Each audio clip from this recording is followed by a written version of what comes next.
কোটিপতি বাচ্চাটি কিছুই খাচ্ছিল না। পরিষ্কার পরিচ্ছন্নতা কর্মী তাকে নিজের বুকের দুধ খাইয়েছিল এবং সে বেঁচে গেল।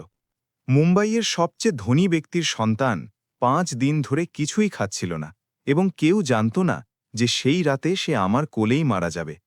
এই শব্দগুলো অঞ্জলি শর্মা কখনো কল্পনা করেনি যে তাকে একজন বিচারকের সামনে বলতে হবে।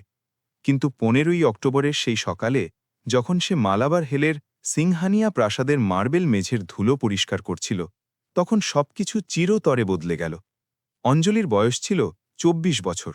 সেই 3 তলার বিলাসবহুল প্রাসাদ, যার বাগানগুলো যেন সরাসরি ইউরোপীয় ম্যাগাজিন থেকে তুলে আনা হয়েছে, এবং পানির ফোয়ারাগুলো তার সারা জীবনের উপার্জনের চেয়েও দামি ছিল।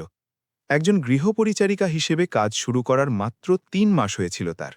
সে উত্তরপ্রদেশের এক ছোট গ্রাম থেকে এসেছিল, যেখানে দারিদ্র্য তাকে প্রতিটি টাকা ও সুযোগের মর্যাদা দিতে শিখিয়েছিল।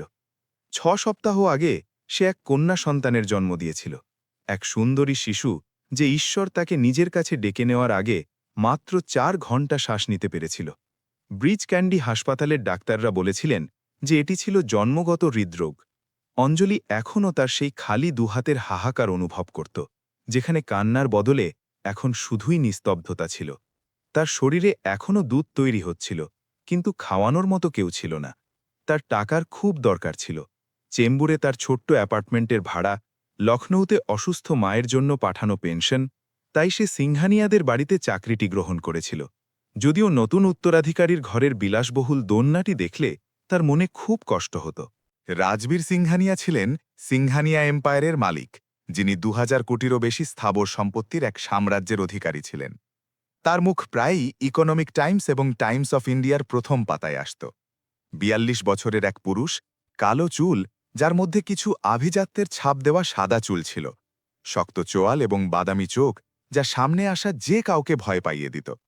তার স্ত্রী মীরা কাপুর সিংহানিয়া ছিলেন অঞ্জলির ঠিক উল্টো, দীর্ঘদেহী, পাতলা, সেই আভিজাত্য যা কেবল উত্তরাধিকার সূত্রে পাওয়া সম্পদ থেকেই আসে। তিনি দিল্লির এক উচ্চবংশীয় পরিবারের মেয়ে ছিলেন এবং জীবনে একদিনও কাজ করেননি। তার দুনিয়া চ্যারিটি ইভেন্ট, স্পা এবং মিশেলিন স্টার রেস্তোরাঁয় ডিনারকে ঘিরেই আবর্তিত হতো। তিনি মাত্র 2 সপ্তাহ আগে তাদের প্রথম সন্তান আরব সিংহানিয়া কাপুরকে জন্ম দিয়েছিলেন, একটি শিশু যেই আদর্শ পরিবারের সুখের উৎস হওয়ার কথা ছিল, কিন্তু সে তাদের সবচেয়ে বড় দুঃস্বপ্ন হয়ে উঠছিল। সেই রাতে অঞ্জলি 2য় তলার করিডোরে ভ্যাকুয়াম ক্লিনার চালাচ্ছিল যখন সে চিৎকার শুনল। রাত তখন 2টো। শব্দগুলো প্রধান বেডরুম থেকে আসছিল। আমি আর এটা সহ্য করতে পারছি না রাজবীর, আমি পারছি না। এই বাচ্চাটা আমার জীবন নষ্ট করে দিচ্ছে। মীরার গলা ভয়ানক আর ভেঙে যাওয়ার উপক্রম মনে হচ্ছিল। শান্ত হও প্লিজ, ডাক্তাররা বলেছেন তারা কোনো সমাধান খুঁজে পাবেন। রাজবীরের গলা ক্লান্ত ও পরাজিত শোনাল। সে 5 দিন ধরে কিছু খাচ্ছে না। আমরা কত ফর্মুলা ট্রাই করেছি, সে সব প্রত্যাখ্যান করছে। সে মারা যাচ্ছে, আর তুমি আমাকে শান্ত থাকতে বলছো? অঞ্জলি স্তব্ধ হয়ে গেল। সে জানত বাচ্চার সাথে কিছু একটা সমস্যা আছে। গত কয়েকদিন ধরে সে শিশু বিশেষজ্ঞ, পুষ্টিবিদ এমনকি দিল্লির এক নামী হাসপাতালের গ্যাস্ট্রোএন্টারোলজিস্টদের আনাগোনা দেখছিল। আগারওয়ালরা আমাদের এই উইকেন্ডে গোয়াতে ইনভাইট করেছিল। তোমার কি ধারণা আছে যে আমি যেতে পারছি না? আমাকে সবকিছু ক্যান্সেল করতে হবে কারণ এই বাচ্চাটা খেতে চাইছে না। মীরা ফুপিয়ে কাঁদছিলেন, কিন্তু তার কান্নায় কিছু একটা অদ্ভুত ছিল। এটি একজন চিন্তিত মায়ের কান্নার মতো ছিল না, বরং একজন বিরক্ত ও রাগান্বিত ব্যক্তির মতো ছিল। মীরা, ও আমাদের বাচ্চা, এটি তোমার বাচ্চা। আমি এখনই মা হতে চাইনি। তুমি জেদ করেছিলে। তুমি বলেছিলে দুবাইয়ের বিনিয়োগকারীদের সাথে চুক্তি চূড়ান্ত করার জন্য আমাদের কোম্পানির একজন উত্তরাধিকারী দরকার। এটা তোমার বুদ্ধি ছিল। অঞ্জলির বমি ভাব হতে লাগল। একজন মা নিজের সন্তানের সম্পর্কে এমন কথা কিভাবে বলতে পারেন? সে তার ছোট্ট রাধাকে ফিরে পেতে সবকিছু দিয়ে দিতে পারত। হঠাৎ এক ক্ষীণ কান্নার আওয়াজ এলো। বাচ্চাটা আবার কাঁদছিল। আবার সেই কান্না। আমি আর সহ্য করতে পারছি না। আমি গেস্ট রুমে ঘুমোতে যাচ্ছি। তুমি কিছু করো। মীরা দরজা জোরে বন্ধ করে দিলেন। অঞ্জলিকে লক্ষ্য না করেই তিনি নিজের সিল্কের বাথরোব আর ডিজাইনার চটি পরে বেরিয়ে গেলেন। অঞ্জলি কয়েক মিনিট অপেক্ষা করল। বাচ্চার কান্না ক্রমশ ক্ষীণ ও আরও অসহায় হয়ে উঠছিল। এই শব্দটা তার বুক চিরে দিচ্ছিল। সেই কান্নাটা জানত এটি একটি ক্ষুধার্ত বাচ্চার কান্না, যাকে খাওয়ানোর দরকার ছিল, যাকে তার মায়ের দরকার ছিল। কিন্তু তার মা ঘুমোতে চলে গিয়েছিলেন। সে এমন একটি সিদ্ধান্ত নিল যা সব কিছু বদলে দিল। সে প্রধান বেডরুমের দরজার কাছে গিয়ে ধীরে ধীরে কড়া নাড়ল। সিংহানিয়া সাহেব, মাফ করবেন, আপনার কি কোনো সাহায্য লাগবে? রাজবীর দরজা খুললেন। তার চোখ লাল ছিল, চুল আলুথালু, জামা কুচকানো। তিনি বাচ্চাটিকে নিজের বুকে আগড়ে ধরে অরষ্টভাবে দোলাচ্ছিলেন।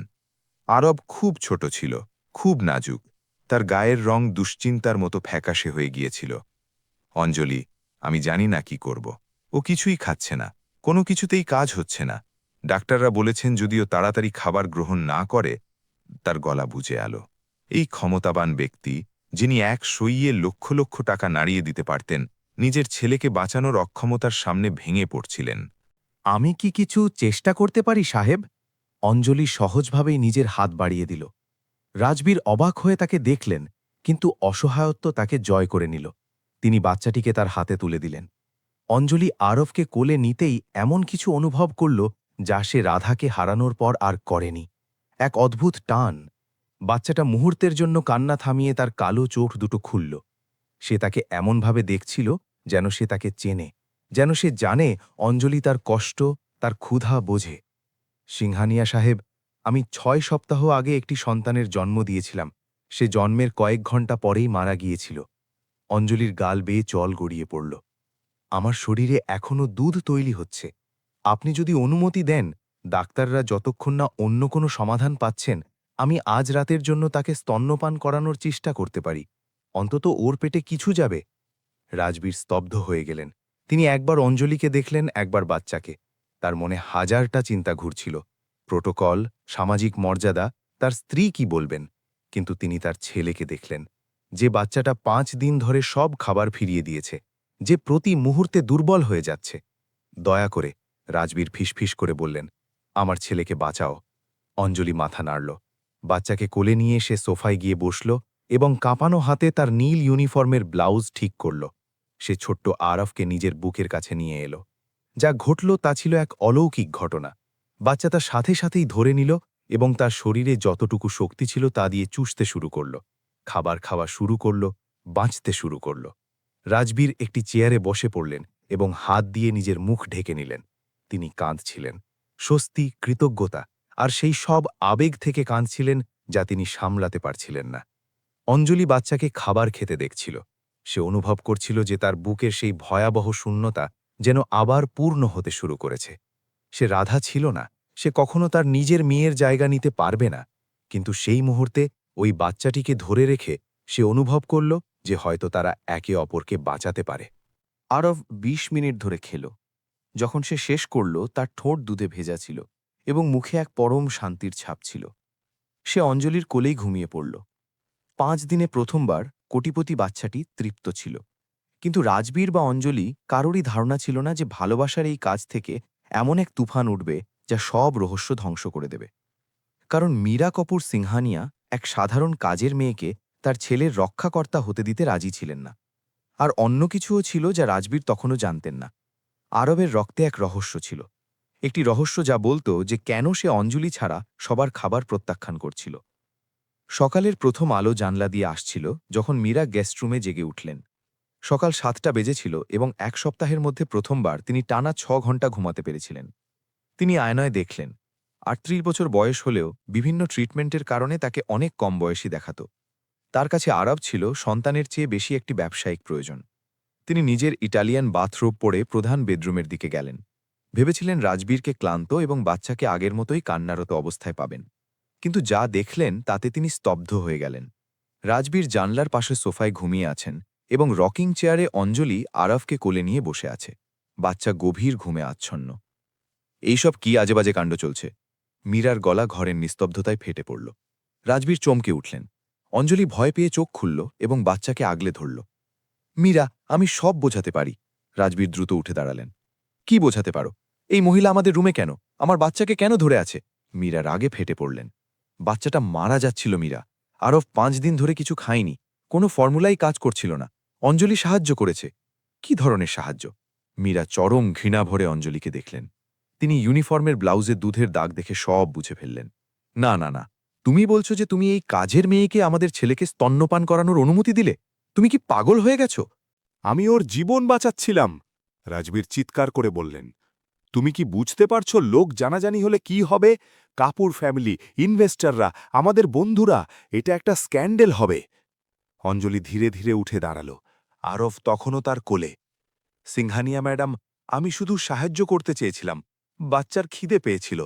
আমার মনে কোনো খারাপ উদ্দেশ্য ছিল না। মীরা তাকে চরম অবজ্ঞার সাথে দেখলেন। তোমার মেয়ের গল্প কত সুবিধাজনক। আর কে গ্যারান্টি দেবে যে তোমার কোনো রোগ নেই? মীরা যথেষ্ট হয়েছে। রাজবীর মাঝখানে এলেন। অঞ্জলি সব মেডিকেল টেস্ট পাশ করেছে। ও পুরোপুরি সুস্থ এবং ওর জন্য আমাদের ছেলে আজ বেঁচে আছে। ঠিক সেই সময় রাজবীরের প্রথম পক্ষের 7 বছরের মেয়ে দিয়া সেখানে এলো। তোমরা কেন চিৎকার করছো? আরফকে কি ঘুম থেকে জাগিয়ে দিলে? নিজের ঘরে যাও দিয়া, মীরা কঠোরভাবে আদেশ দিলেন। দিয়া অঞ্জলিকে দেখে জিজ্ঞেস করল, তুমি কি আমার ছোট ভাইকে সুস্থ করে দিলে? অঞ্জলি হাসল। দিয়া মীরাকে জিজ্ঞেস করল, তুমি কেন ওকে খাওয়ালে না? এক নিস্তব্ধতা নেমে এলো। রাজবীর মিথ্যে বললেন যে মীরার কিছু শারীরিক সমস্যা আছে। আরব আবার জেগে উঠল এবং অঞ্জলিকে দেখে হাসল। মীরা জেদ করে ফর্মুলা দিতে গেলেন, কিন্তু আরব আবার প্রত্যাখ্যান করে চিৎকার শুরু করল। রাজবীরের অনুরোধে অঞ্জলি আবার তাকে খাওয়ালেন। যা কেউ জানত না তা হল বাড়ির পুরনো পরিচারিকা শান্তি দেবী আড়ালে দাঁড়িয়ে সব শুনছিলেন এবং তার এক আত্মীয় হ্যালো ম্যাগাজিনে কাজ করেন। ওদিকে শহরের অন্য প্রান্তে ডাক্তার সমীর খান আরবের রক্তের রিপোর্ট দেখে কাঁপছিলেন। আরবের ব্লাড গ্রুপ তার বাবা মায়ের সাথে মিল ছিল না, যা জেনেটিক্যালি অসম্ভব। তার মানে আরব রাজবীরের সন্তান নয়। ডাক্তার কাঁপানো হাতে ফোন তুলে নিলেন এবং একটি নম্বর ডায়াল করলেন যা তিনি অনেক মাস ধরে জমিয়ে রেখেছিলেন। হ্যালো। ওপাশ থেকে উত্তর আসতেই তিনি বললেন, আমি বিক্রম ওবেরয় সাহেবের সাথে কথা বলতে চাই। তাকে বলুন আমার কাছে তার ছেলের ব্যাপারে খবর আছে। সিংহানিয়া প্রাসাদে যখন বিকেলের রোদ আরবের মুখে পড়ছিল, কেউ কল্পনাও করতে পারেনি যে সত্য সামনে আসতে চলেছে এবং তা সবকিছু লণ্ডভণ্ড করে দেবে।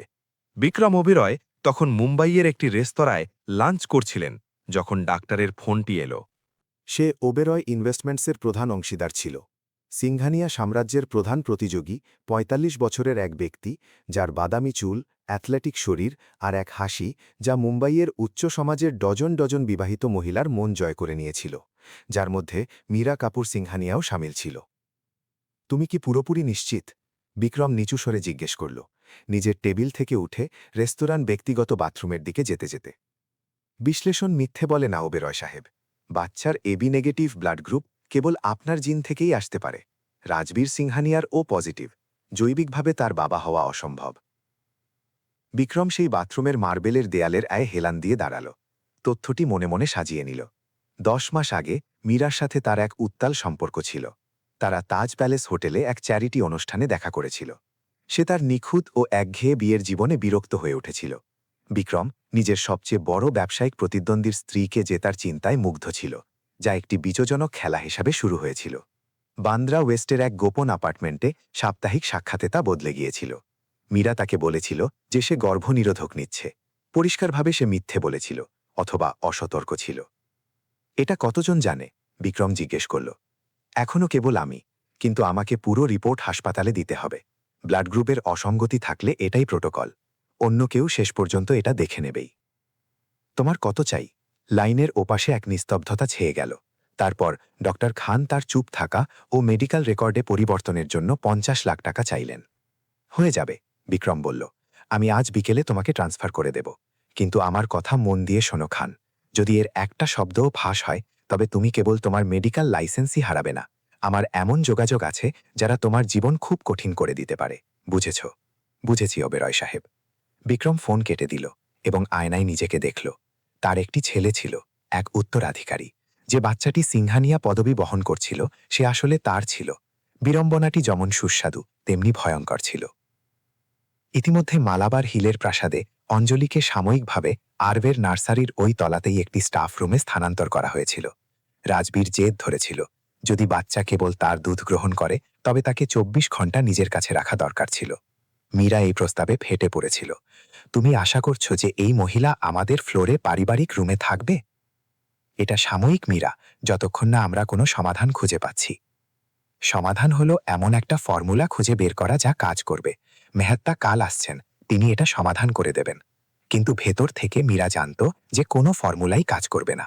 আরবের মধ্যে এমন কিছু ছিল যা সে বুঝত না, যা তাকে অঞ্জলির সাথে এক অবর্ণনীয় উপায়ে যুক্ত করে দিয়েছিল। সেই রাতে যখন অঞ্জলি দিনে পঞ্চমবারের মতো আরফকে খাওয়াচ্ছিল, রাজবীর 2 কাপ চা নিয়ে ঘরে এলো। আমি ভাবলাম তোমার এটার দরকার হতে পারে, সে 1 কাপ তাকে দিতে দিতে বলল। আমার ঠাকুমা বলতেন যে ভেষজ চা দুধ তৈরিতে সাহায্য করে। অঞ্জলি এক লাজুক হাসির সাথে কাপটি গ্রহণ করল। ধন্যবাদ সিংহানিয়া সাহেব, আপনি খুব দয়ালু। আমাকে রাজবীর বলো প্লিজ, আমার ছেলের জন্য তুমি যা কিছু করেছ তারপর আমার মনে হয় আমরা আনুষ্ঠানিকতা ছাড়াই থাকতে পারি। সে তার সামনের সোফায় বসে পড়ল। প্রথমবার অঞ্জলি তাকে দামি স্যুট ছাড়া, শক্তিশালী ব্যবসায়িকের মুখোশ ছাড়া দেখল। সে জিন্স আর একটি সাধারণ শার্ট পরেছিল।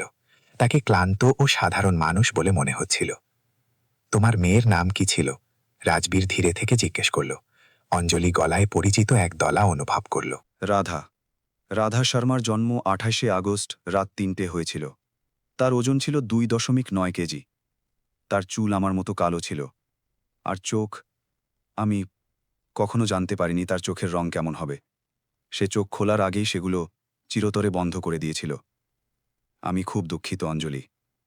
আমি সেই কষ্টের কল্পনাও করতে পারছি না।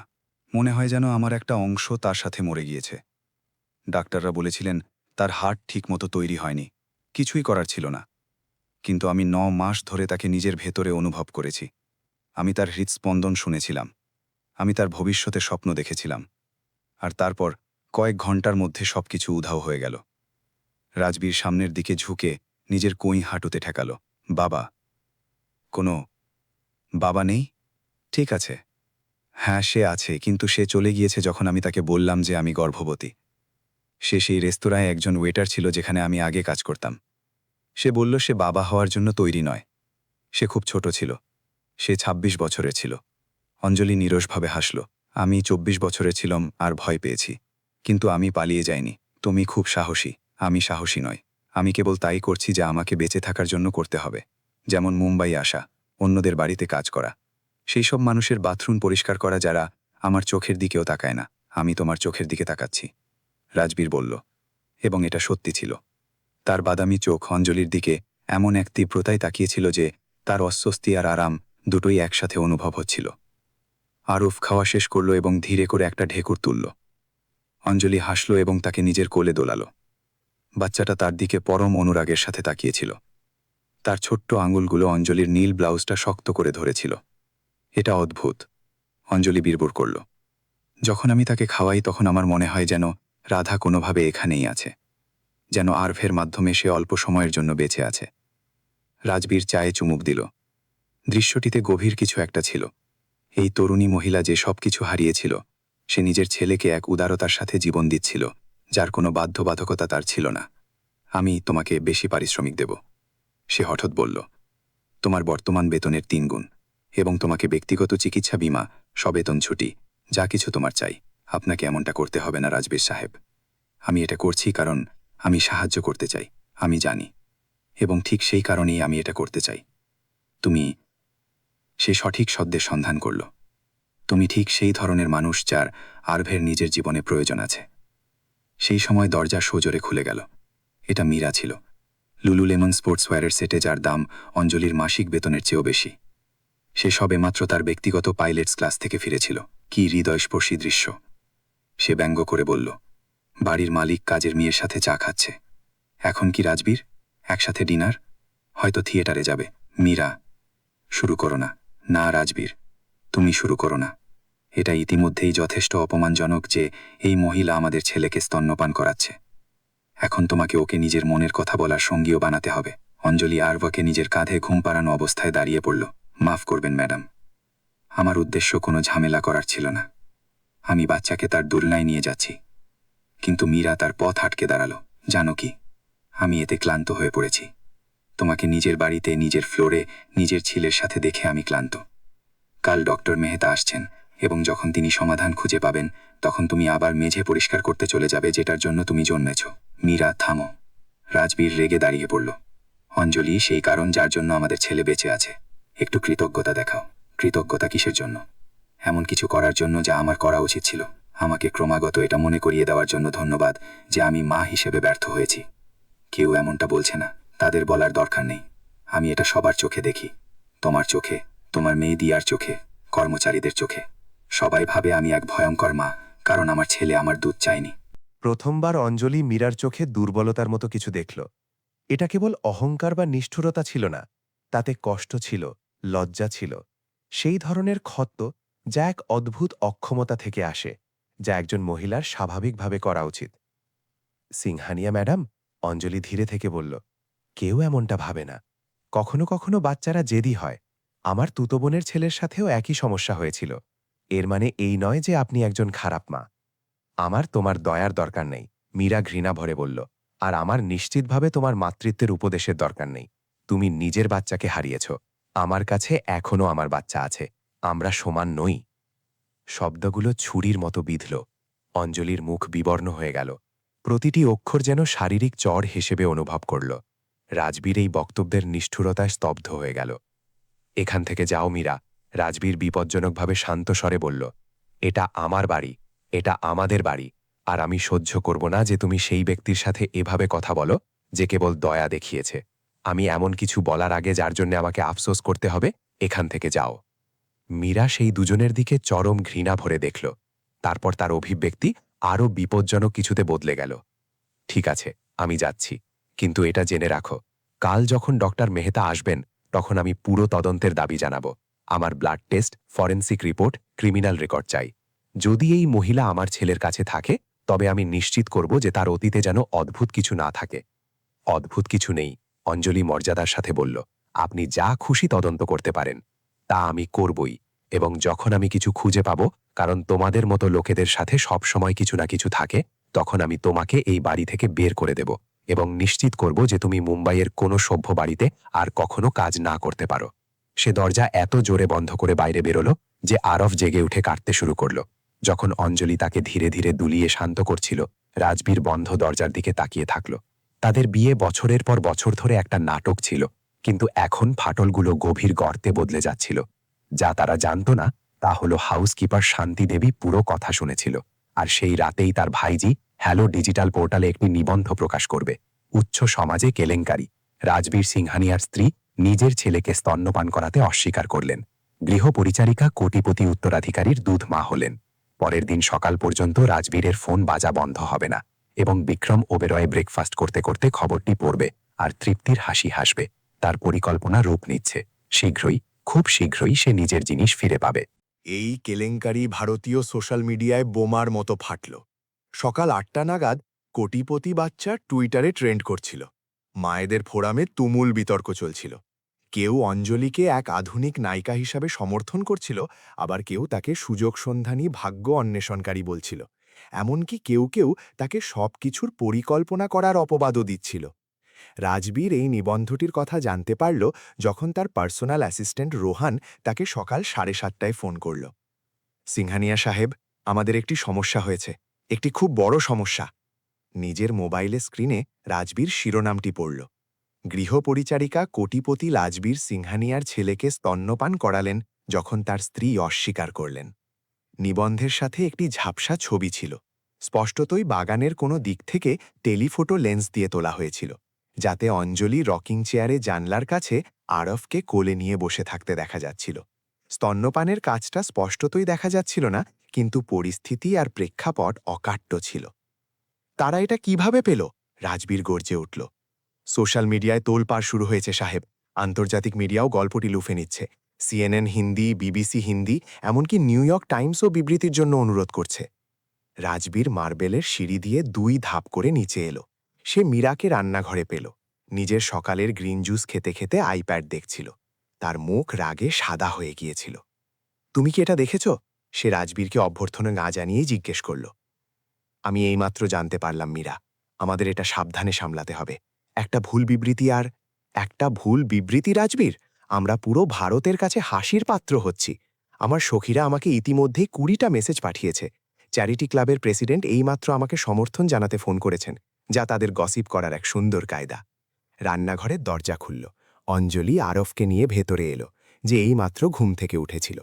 রাজবীর আর মীরার মুখের অভিব্যক্তি দেখে সে থেমে গেল। কিছু হয়েছে কি? মীরা হিংস্রভাবে হেসে উঠল। কিছু হয়েছে কি? তুমি বিখ্যাত হয়ে গেছো অঞ্জলি। পুরো ভারত তোমার কথা বলছে। ছোট্ট কাজের মেয়ে যে ধনী বাচ্চাকে অহংকারী আর নিষ্ঠুর মায়ের হাত থেকে বাঁচালো। অঞ্জলির মুখ ফ্যাকাশে হয়ে গেল। রাজবীর তাকে নিজের ফোন দেখালো। অঞ্জলি নিবন্ধকি পড়ল এবং অনুভব করল যে তার পা কাঁপছে, তার গাল বেয়ে জল গড়িয়ে পড়ল। আমি কখনো প্রেসের সাথে কথা বলিনি। আপনাকে আমার উপর বিশ্বাস করতে হবে সিংহানিয়া সাহেব। আমি জানি, রাজবীর দৃঢ়ভাবে বলল। আমি জানি যে এটা তুমি নও। এই ঘরে কেউ কথা বলেছে, যেমন কোনো কালো জাদুর টানে ডাকা হয়েছে। শান্তিদেবী ঠিক সেই মুহূর্তে টোস্টের ট্রে নিয়ে ভেতরে এলো। তার মুখভঙ্গি ছিল সতর্ক ও দোষী। রাজবীর সরাসরি তার চোখের দিকে তাকালো। শান্তিদেবী, তুমি কি এই সম্পর্কে কিছু জানো? ৬০ বছরের মহিলাটি নিজের নজর নিচু করল। আমি সরাসরি প্রেসের সাথে কথা বলিনি সিংহানিয়া সাহেব, কিন্তু হতে পারে আমি আমার ভাইজিকে কিছু বলেছি। সে হ্যালো ম্যাগাজিনে কাজ করে। রাজবীর কথা শেষ করল। তুমি ২০ বছর ধরে এখানে কাজ করছো শান্তিদেবী। ২০ বছর এই পরিবার তোমার উপর ভরসা করেছে, আর তুমি আমাদের এইভাবে প্রতিদান দিলে? এটা খারাপ উদ্দেশ্যে ছিল না। আমি ভেবেছিলাম লোকেদের জানা উচিত যে অঞ্জলি দিদি কিভাবে বাচ্চাটাকে বাঁচালো। সে পরিচিতি পাওয়ার যোগ্য? পরিচিতি? মীরা চিৎকার করে উঠল। তুমি আমাদের সার্কাসের তামাশা বানিয়ে পরিচিতি দিলে? তোমার ধারণা আছে তুমি কত বড় ক্ষতি করেছ? শান্তিদেবী কাঁদতে শুরু করল। আমি দুঃখিত, আমি খুব দুঃখিত। তোমাকে চাকরি থেকে বরখাস্ত করা হলো, মীরা ঠান্ডা স্বরে বলল। নিজের জিনিসপত্র গুছিয়ে নাও এবং দুপুরের আগে এই বাড়ি থেকে বেরিয়ে যাও। মীরা থামো, রাজবীর হস্তক্ষেপ করল। শান্তিদেবীর পরিবার তার উপর নির্ভরশীল। আমার কিছু যায় আসে না, হয় সে যাবে না হয় আমি যাব, তুমি ঠিক করো। রাজবীর নিজের চোয়াল শক্ত করল। শান্তিদেবীকে দুঃখের সাথে দেখল। আমি দুঃখিত শান্তিদেবী, কিন্তু তোমাকে যেতে হবে।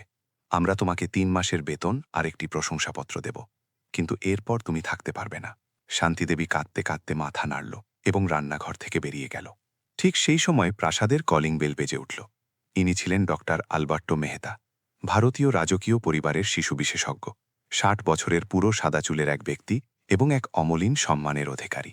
রাজবীর তাকে প্রধান ঘরে নিয়ে গেল, যেখানে অঞ্জলি আরবের সাথে অপেক্ষা করছিল।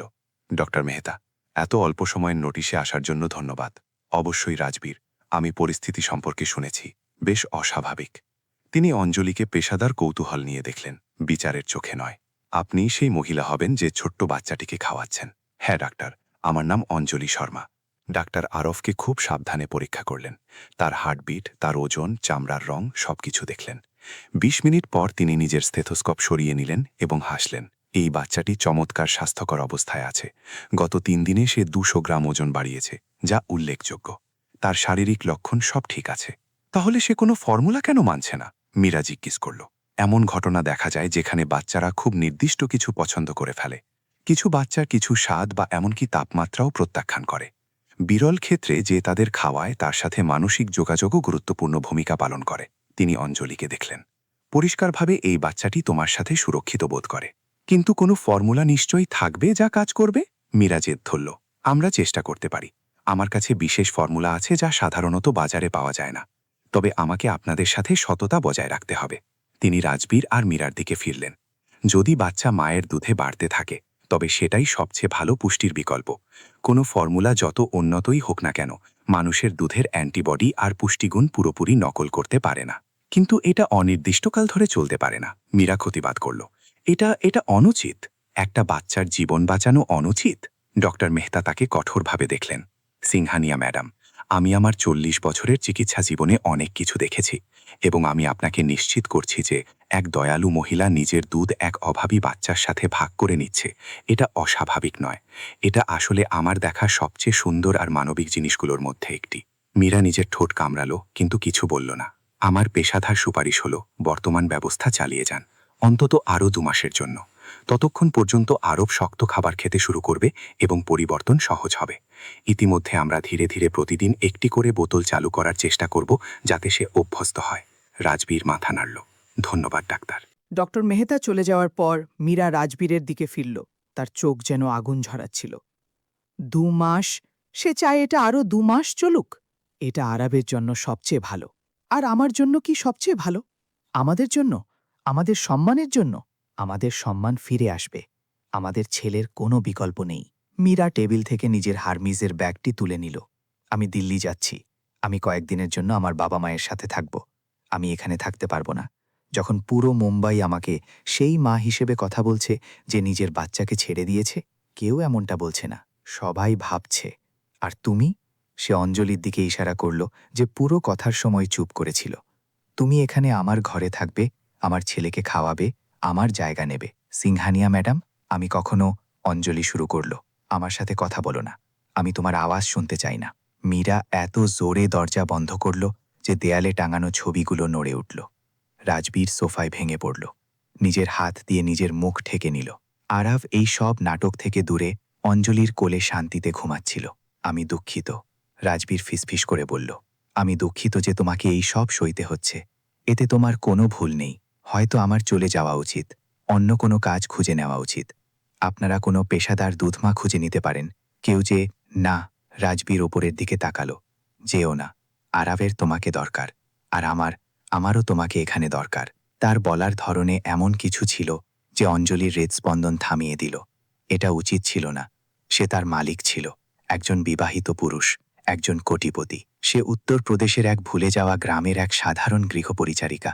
কিন্তু সেই মুহূর্তে একে অপরের চোখের দিকে তাকাতে তাকাতে তাদের মাঝে একটি ঘুমন্ত বাচ্চা ছিল। দুজনেই অনুভব করল যে কিছু একটা চিরতরে বদলে গিয়েছে, যা তাদের মধ্যে কেউ জানত না। তা হল বিক্রম ওবেরয় ঠিক সেই মুহূর্তে নিজের নরিমান পয়েন্ট অফিসে ছিল। সেই একই নিবন্ধটি তৃপ্তির হাসির সাথে পড়ছিল। সে নিজের ব্যক্তিগত উকিল রোহানকে ফোন করল। রোহান, আমাকে কিছু নথিপত্র তৈরি করতে হবে। আমি পিতৃত্ব পরীক্ষার অনুরোধ করছি। সময় এসেছে যে রাজবীর সিংহানিয়া নিজের নিখুঁত উত্তরাধিকারী সম্পর্কে সত্যটা জানুক। আর সিংহানিয়া প্রাসাদের বেসমেন্টে শান্তিদেবী চোখে জল নিয়ে নিজের মালপত্র প্যাক করছিল। যাওয়ার আগে সে একটি চিরকুট লিখে অঞ্জলির ঘরের দরজার তলা দিয়ে গলিয়ে দিল। আমি সবকিছুর জন্য দুঃখিত, কিন্তু তোমার কিছু জানা উচিত। মীরা ম্যাডামের গোপন রহস্য আছে, এমন রহস্য যা বলে যে কেন সে তোমাকে এখানে দেখে এত ঘৃণা করে। তাকে বিক্রম ওবেরয় সম্পর্কে জিজ্ঞেস করো। তাকে জিজ্ঞেস করো যে 1 বছর আগে প্রতি বুধবার দুপুরে সে তাজ ল্যান্ডস এন্ড হোটেলে কি করত। অঞ্জলি সেই চিরকুটটি 3 ঘন্টা পর পাবে, এবং যখন পাবে তখন সে বুঝতে শুরু করবে যে আরাফ কেবল এমন এক বাচ্চা ছিল না যাকে তার মা প্রত্যাখ্যান করেছিল। সেই ছিল এক বিশ্বাসঘাতকতার জ্যান্ত রহস্য, যা দুটি পরিবারকে ধ্বংস করতে চলেছিল। অঞ্জলি শান্তিদেবীর চিরকুটটি তখন পেল যখন সে দুপুরের ঘুমের জন্য আরাফকে ঘুম পাড়ানোর পর নিজের ঘরে ফিরে এলো। ভাঁজ করা কাগজটি দরজার কাছে মেঝেতে পড়েছিল। তার হাত কাঁপছিল যখন সে তাড়াহুড়ো করে লেখা শব্দগুলো পড়ল। বিক্রম ওবেরয়, তাজ ল্যান্ডস অ্যান্ড হোটেল, বুধবার দুপুর। বিক্রম ওবেরয় কে ছিল? নামটা তার কাছে পরিচিত লাগছিল, যেমন কিছু একটা সে কর্মচারীদের মধ্যে করিডোরে কথাবার্তায় শুনেছিল। সে নিজের মোবাইল ফোন বের করল এবং গুগলে খোঁজ করল। সবার আগে যা এলো তা হল ইকোনমিক টাইমসের কাভারে এক হ্যান্ডসাম মানুষের ছবি। বিক্রম ওবেরয়, ইনভেস্টমেন্টের শার্ক, যে সিংহানিয়া সাম্রাজ্যকে হুমকি দিচ্ছে। নিবন্ধটি 6 মাস পুরনো ছিল এবং বাদোদরায় 1 কোটি টাকার চুক্তির জন্য ওবেরয় ইনভেস্টমেন্টস আর সিংহানিয়া সাম্রাজ্যের মধ্যে ভয়ঙ্কর প্রতিযোগিতার কথা বলছিল। অঞ্জলি আরও খোঁজ করল। সে সামাজিক অনুষ্ঠানের ছবি পেল, বিক্রম চ্যারিটি অনুষ্ঠানে, বিক্রম লাক্সারি হোটেলের উদ্বোধনে, এবং তারপর সে এমন একটি ছবি দেখল যা তার রক্ত হিম করে দিল। 11 মাস আগের রেড ক্রস ডিনারে বিক্রম ওবেরয় আর মীরা কাপুর সিংহানিয়া একসাথে। বিক্রমের হাত মীরার পিঠের নিচে ছিল। মীরা এমনভাবে হাসছিল যেমন অঞ্জলি তাকে রাজবীরের সাথে কখনো হাসতে দেখেনি। হে ভগবান, সে ফিসফিস করে বলল। দরজায় টোকা তাকে চমকে দিল। এটা রাজবীরের মেয়ে দিয়া ছিল। অঞ্জলি দিদি, আমি কি ভেতরে আসতে পারি? আমি আমার ছোট ভাইকে দেখতে চাই। অবশ্যই লক্ষ্মীটি, কিন্তু সে ঘুমাচ্ছে। দিয়া ভেতরে এলো এবং বিছানার ধারে বসল, দোলনার দিকে তাকিয়ে যেখানে আরাফ বিশ্রাম নিচ্ছিল। সে তার 7 বছর বয়সের তুলনায় বেশ পরিণত মেয়ে ছিল। সেই চোখের সাথে যা অনেক বেশি কিছু বুঝতে পারত বলে মনে হতো। আমার মা চলে গিয়েছে, দিয়া হঠাৎ বলল। আমার আসল মা, মানে যখন আমি 3 বছরের ছিলাম তখন মারা গিয়েছে, ক্যান্সার। অঞ্জলি তার পাশে বসল। আমি খুব দুঃখিত সোনামণি। পাপা অনেকদিন খুব দুঃখে ছিলেন। তারপর তিনি 2 বছর আগে মীরার সাথে দেখা করলেন। সে সুন্দরী, কিন্তু আমার মায়ের মতো স্নেহময়ী নয়। সে কখনো আমাকে জড়িয়ে ধরে না, কখনো আমার সাথে খেলে না। কখনো কখনো বড়রা ভালোবাসাকে আলাদা আলাদাভাবে প্রকাশ করে। আপনার কি মনে হয় মীরা আরাফকে ভালোবাসে? দিয়া সেই নিষ্ঠুর শৈশবের সততা নিয়ে জিজ্ঞেস করল। অঞ্জলি জানত না কি জবাব দেবে। সে কিছু বলার আগেই দিয়া আবার বলল, আমি কয়েক মাস আগে মীরাকে ফোনে কথা বলতে শুনেছিলাম। সে কাঁদছিল। সে বলছিল যে সে এক ভয়ঙ্কর ভুল করেছে। সে জানত না কি করতে হবে। সে চেয়েছিল কেউ যেন জানতে না পারে। কাকে জানতে না পারে আমি জানি না, কিন্তু আমার মনে হয় সে পাপার কথা বলছিল। দিয়া তাকে খুব গম্ভীর চোখে দেখল। আপনার কি মনে হয় মীরার গোপন রহস্য আছে? অঞ্জলি জবাব দেওয়ার আগেই দরজা সজোরে খুলে গেল। এটা রাজবীর ছিল, যার মুখ বিবর্ণ হয়ে গিয়েছিল। অঞ্জলি, আমাকে তোমার সাথে কথা বলতে হবে।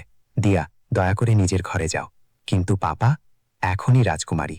দিয়া নিজের পা ঘষতে ঘষতে বাইরে বেরিয়ে গেল। রাজবীর দরজা বন্ধ করে দিল এবং দরজায় হেলান দিল, যেমন তার শরীরকে পড়ে যাওয়া থেকে বাঁচানোর জন্য কোনো অবলম্বন দরকার ছিল। আমি এইমাত্র একটি আইনি নোটিশ পেয়েছি।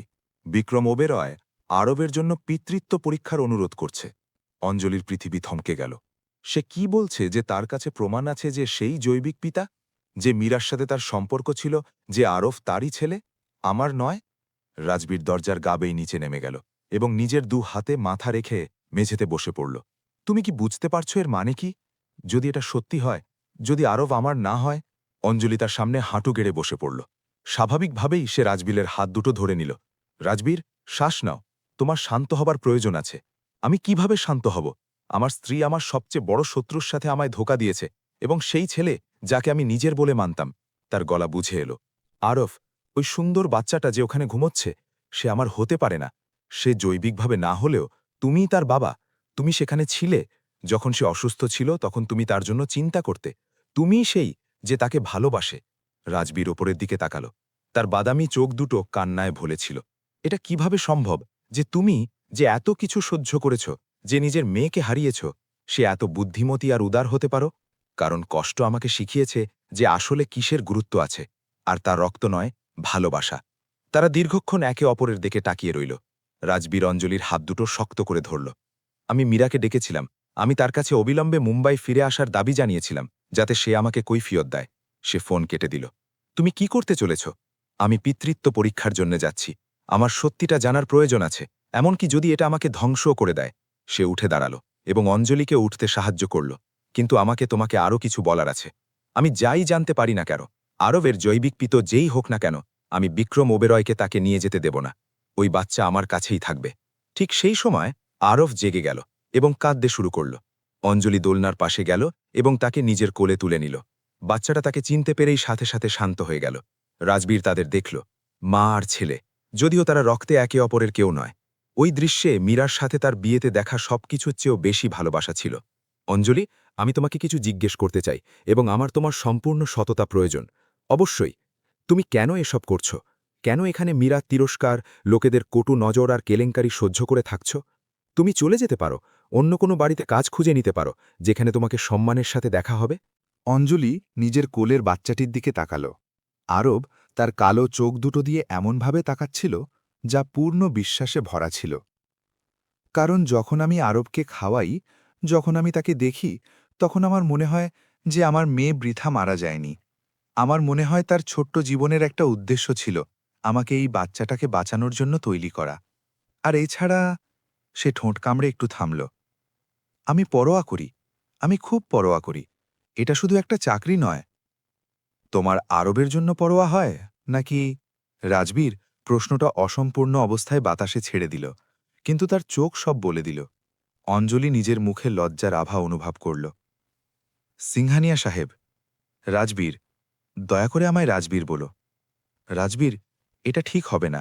আপনি আমার মালিক, আপনি বিবাহিত। আমার বিয়ে অনেক আগেই শেষ হয়ে গিয়েছিল। তুমি যখন আসনি তখন থেকেই। শুধু আমি এটা দেখতে চাইনি। মীরা আর আমি কখনো একে অপরের জন্য ছিলাম না। এটা একটা সুবিধাজনক সমঝোতা ছিল, যা সময়ের সাথে আরও বেশি অস্বস্তিকর হয়ে উঠেছিল।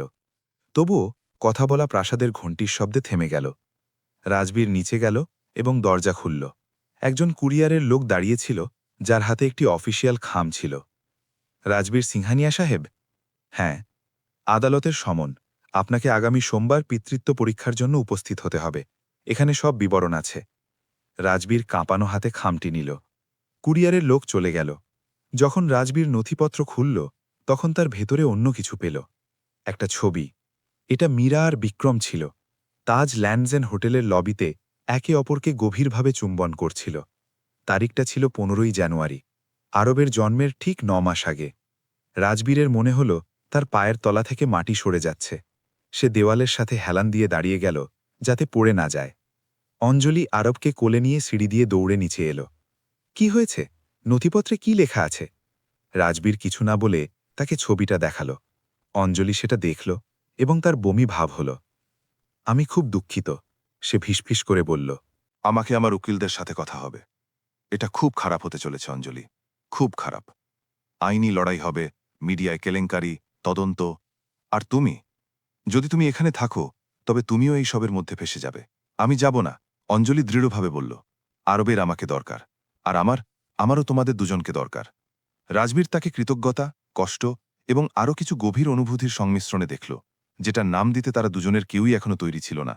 তাহলে তৈরি হয়ে যাও, কারণ তুফান কেবল শুরু হচ্ছে। সেই রাতে যখন মুম্বাই ঘুমোচ্ছিল, 3 জন মানুষ জেগে রইল। রাজবীর নিজের অফিসে উকিলদের দ্বারা ঘেরা অবস্থায় বিক্রম ওবেরয়ের বিরুদ্ধে নিজের আইনি লড়াইয়ের প্রস্তুতি নিচ্ছিল। দিল্লিতে নিজের বাবা মায়ের প্রাসাদে মীরা মদ খাচ্ছিল আর কাঁদছিল, এটা জেনে যে তার মিথ্যে এখন সবার সামনে আসতে চলেছে। আর বিক্রম তার ওর্লি সিফেসের বিলাসবহুল পেন্টহাউসে আরবের একটি ছবি দেখছিল, যেটা সে ইন্টারনেটে পেয়েছিল। স্ক্রিনটাকে আঙুল দিয়ে ছুঁয়ে সে ফিসফিস করে বলছিল, খুব শিগগিরই আমার ছেলে, খুব শিগগিরই তুমি সেখানে থাকবে যেখানে তোমার থাকা উচিত।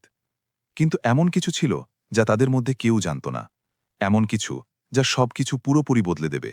ডক্টর খান, সেই ব্যক্তি যে বিক্রমের কাছে 50 লাখে নিজের মুখ বন্ধ রেখেছিল, সে ব্লাড টেস্টের একটি কপি নিজের কাছে রেখেছিল, আর সেই কপিতে এমন কিছু দেখানো হয়েছিল যা সে বিক্রমকে বলেনি। কিছু গুরুত্বপূর্ণ বিশ্লেষণ ইঙ্গিত দিয়েছিল যে বিক্রম আরবের পিতা, কিন্তু সেই রিপোর্ট বাচ্চার বংশগতিতে আরও কিছু দেখিয়েছিল। কেবল মায়ের বংশ থেকে উত্তরাধিকার সূত্রে পাওয়া রক্তের এক অস্বাভাবিকতা, এক বিরল শারীরিক অবস্থা, যা বুঝিয়ে দিচ্ছিল যে আরব কেন সব কমার্শিয়াল ফর্মুলা প্রত্যাখ্যান করছিল। আর ঠিক একই অবস্থা অঞ্জলির ব্লাড টেস্টেও বর্তমান ছিল, যা হাসপাতাল রাধাকে জন্ম দেওয়ার সময় নথিভুক্ত করেছিল। এটা এমন এক শারীরিক অবস্থা যা ভারতীয় জনসংখ্যার 0.01%-ও কমে পাওয়া যেত। আরব এবং অঞ্জলি উভয়ের মধ্যেই এই একই অবস্থা থাকা গাণিতিকভাবে অসম্ভব ছিল, যতক্ষণ না তাদের মধ্যে কোনো সরাসরি পারিবারিক সম্পর্ক থাকে। ডক্টর খান সেই তথ্য নিজের সিন্ধুকে রেখে দিল। একদিন সে ভাবল, এটা সেই 50 লাখের চেয়েও অনেক বেশি মূল্যবান হবে যা বিক্রম তাকে দিয়েছিল। কিন্তু সে জানত না যে সেই দিন তার কল্পনার চেয়েও অনেক তাড়াতাড়ি চলে আসবে। সোমবার খুব তাড়াতাড়ি চলে এলো। রাজবীর, মীরা এবং বিক্রম নিজ নিজ উকিলদের সাথে ভেলাস্কেজ স্ট্রিটের বিশেষ ক্লিনিক্যাল ল্যাবরেটরিতে উপস্থিত হল। উত্তেজনা এতটাই তুঙ্গে ছিল যে তা যেন অনুভব করা যাচ্ছিল। অঞ্জলি আরব এবং দিয়াকে নিয়ে প্রাসাদেই থেকে গিয়েছিল। দিয়া সেই সপ্তাহে স্কুলে যায়নি। রাজবীর ভেবেছিল যে তাকে অন্য বাচ্চাদের নিষ্ঠুর মন্তব্য থেকে দূরে রাখা ভালো হবে। পাপা? দিয়া জিজ্ঞেস করল, যখন সে অঞ্জলিকে বিশাল রান্নাঘরে দুপুরের খাবার তৈরি করতে দেখছিল। অবশ্যই সোনামণি, কিন্তু যদি আরব আমার নিজের ভাই না হয়, তবে কি তারা ওকে নিয়ে যাবে? অঞ্জলি মেয়েটির সামনে হাঁটু গেড়ে বসে পড়ল। তার ছোট হাত দুটো নিজের হাতের মুঠোয় নিল। আমার কথা মন দিয়ে শোনো দিয়া, তোমার পাপা আরবকে নিজের সারা প্রাণ দিয়ে ভালোবাসেন। নথিপত্র যাই বলুক না কেন, ওই বাচ্চা তোমার ভাই, আর তোমার পাপা তাকে নিজের কাছে রাখার জন্য সব রকম চেষ্টা করবেন। আর তুমিও কি থাকবে? এটা একটা সাধারণ নিষ্পাপ প্রশ্ন ছিল, কিন্তু এর গভীরে এতটাই মায়া ছিল যে অঞ্জলির চোখ কান্নায় ভিজে এলো। যতক্ষণ তোমার আমাকে দরকার হবে, আমি এখানেই থাকব। দিয়া তাকে শক্ত করে জড়িয়ে ধরল। আমাদের তোমাকে খুব দরকার। তুমিই একমাত্র মানুষ যে এই বাড়িটাকে বাড়ির মতো মনে করাও। ল্যাবরেটরিতে পরিবেশটা ততটা আবেগপূর্ণ ছিল না। মীরা 30 মিনিট দেরি করে এলো, চোখে কালো চশমা আর গায়ে একটা মিঙ্ক কোট ছিল। যদিও মুম্বাইয়ে অক্টোবর মাস বেশ গরম ছিল। তুমি দেরি করে এসেছ, রাজবীর ঠান্ডা স্বরে বলল, যখন সে শেষ পর্যন্ত সামনে এলো। দিল্লি থেকে ট্রাফিক খুব খারাপ ছিল। তুমি কাল রাতে ফিরতে পারতে, যেমনটা আমি বলেছিলাম। আমি তোমাকে দেখার মতো মেজাজে ছিলাম না। বিক্রম তৃপ্তির সাথে এই কথা কাটাকাটি দেখছিল। সে একটি গাঢ় ধূসর রঙের আরমানি স্যুট পরেছিল, যার দাম $5000-এরও বেশি। তার উকিল অ্যামিয়স নামের এক টেকো লোক, যে অদ্ভুত সব ফন্দি ব্যবহার করে অসম্ভব মামলা জেতার জন্য পরিচিত ছিল। সে বিক্রমের কানে কিছু ফিসফিস করে বলছিল। আপনাদের সবাইকে শুভ সকাল, ইনচার্জ ডাক্তার বললেন। ডক্টর পাঙ্কাল আগ্রে নামের এক জেনেটিক বিশেষজ্ঞ। আমরা রক্ত নেওয়ার প্রক্রিয়া শুরু করব।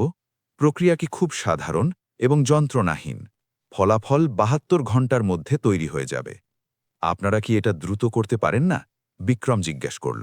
আমি যা প্রয়োজন টাকা দিয়ে দেব। বৈজ্ঞানিক প্রক্রিয়াগুলোতে তাড়াহুড়ো করা যায় না ওবেরয় সাহেব। গতির চেয়ে সঠিক হওয়া অনেক বেশি জরুরি। একে একে তাদের রক্তের নমুনা নেওয়া হলো। রাজবীর প্রথম ছিল। তার মুখে কোনো ভাবাবেগ ছিল না, কিন্তু তার হাত দুটো এমনভাবে শক্ত হয়েছিল যে আঙুলগুলো সাদা হয়ে গিয়েছিল। মীরা এর পর এলো, কারোর চোখের দিকে না তাকিয়ে। বিক্রম সব শেষে ছিল এবং আত্মবিশ্বাসের সাথে হাসছিল। আমাদের বাচ্চার একটা নমুনাও লাগবে, ডক্টর আগ্রে ইঙ্গিত দিলেন। এটা কি খুব জরুরি? রাজবীর জিজ্ঞেস করল। ও একটা ছোট্ট শিশু। আমি দুঃখিত, কিন্তু হ্যাঁ, তবে আমরা খুব সরু সুচ ব্যবহার করব। এটা দ্রুত হয়ে যাবে। রাজবীর অঞ্জলিকে ফোন করল। তুমি কি আরফকে ল্যাবরেটরিতে নিয়ে আসতে পারো? ওদের রক্তের একটা নমুনা চাই। ৩০ মিনিট পর অঞ্জলি বাচ্চাকে নিয়ে এলো। ল্যাবরেটরির ওয়েটিং রুমে প্রবেশ করতেই উত্তেজনা পরিষ্কার বোঝা গেল। মীরা তাকে ঘৃণা ভরে দেখল। বিক্রম অবশ্য তাকে কৌতূহল নিয়ে দেখল। তাহলে তুমিই সেই বিখ্যাত দুধ মা? বিক্রম উঠে দাঁড়িয়ে তার কাছে এগিয়ে গিয়ে বলল, আমি তোমার ব্যাপারে খবরে অনেক কিছু পড়েছি। ওবেরয় সাহেব, অঞ্জলি নম্রভাবে কিন্তু ঠান্ডা স্বরে বলল, বাচ্চাটিকে সুস্থ দেখাচ্ছে, তুমি ভালো কাজ করেছ।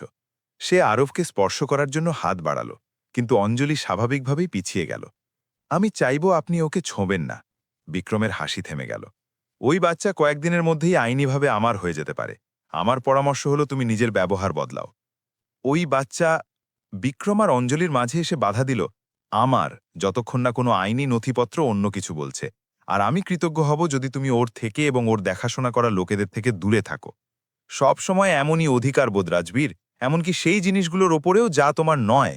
দুজনে চরম ঘৃণাভরে একে অপরের দিকে তাকালো। অ্যামিওসকে মাঝে আসতে হলো এবং বিক্রমের কাঁধে হাত রাখল। ভদ্রমহোদয়গণ, আমরা একটি পেশাদার জায়গায় আছি। আমরা আমাদের মর্যাদা বজায় রাখি। ডক্টর আগ্রে ঠিক সেই সময় ভেতরে এলেন। ম্যাডাম, দয়া করে বাচ্চাকে নিয়ে ভেতরে আসুন। অঞ্জলি রক্ত নেওয়ার ঘরে প্রবেশ করল। ডক্টর আগ্রে আশ্চর্যজনকভাবে নম্র ছিলেন। আরফকে একটি রঙিন খেলনা দিয়ে ভুলিয়ে তারা যখন তার গোড়ালি থেকে রক্তের একটি ছোট্ট নমুনা নিল, বাচ্চাটি অল্প কেঁদেছিল।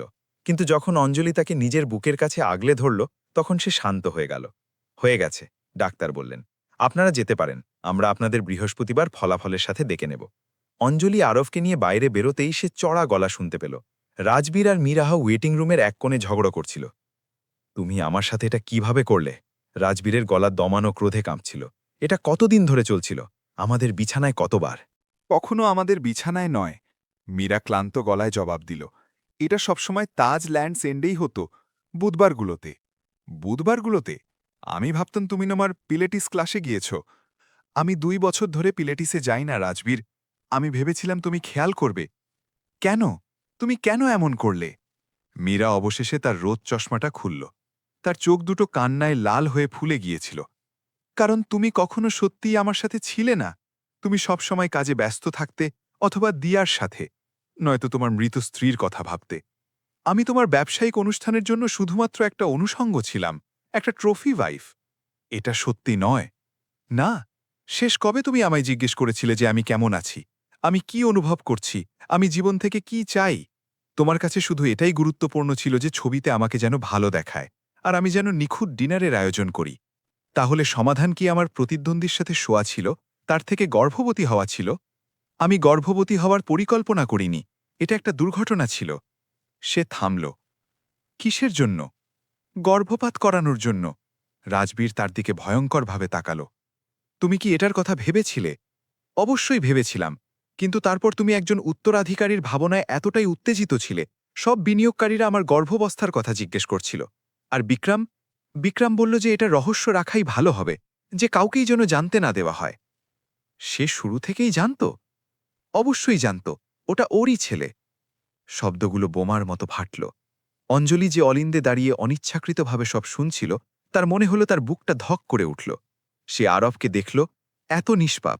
নিজের অস্তিত্বের কারণে হওয়া এই চরম বিশৃঙ্খলার কথা সে কিছুই জানত না। বিক্রম তখন তার অহংকারী হাসির সাথে উপস্থিত হল। মীরা, প্রিয়তমা, তোমার এখনই আমাদের সব রহস্য ফাঁস করা উচিত নয়। আলোচনার জন্য অনেক কিছু বাকি আছে। আলোচনা? রাজবীর বিক্রমের দিকে এগিয়ে গেল, কিন্তু তার উকিল তাকে থামিয়ে দিল। সিংহানিয়া সাহেব, কোনো হিংসাত্মক আচরণ আপনার আইনি অবস্থানের ক্ষতি করবে।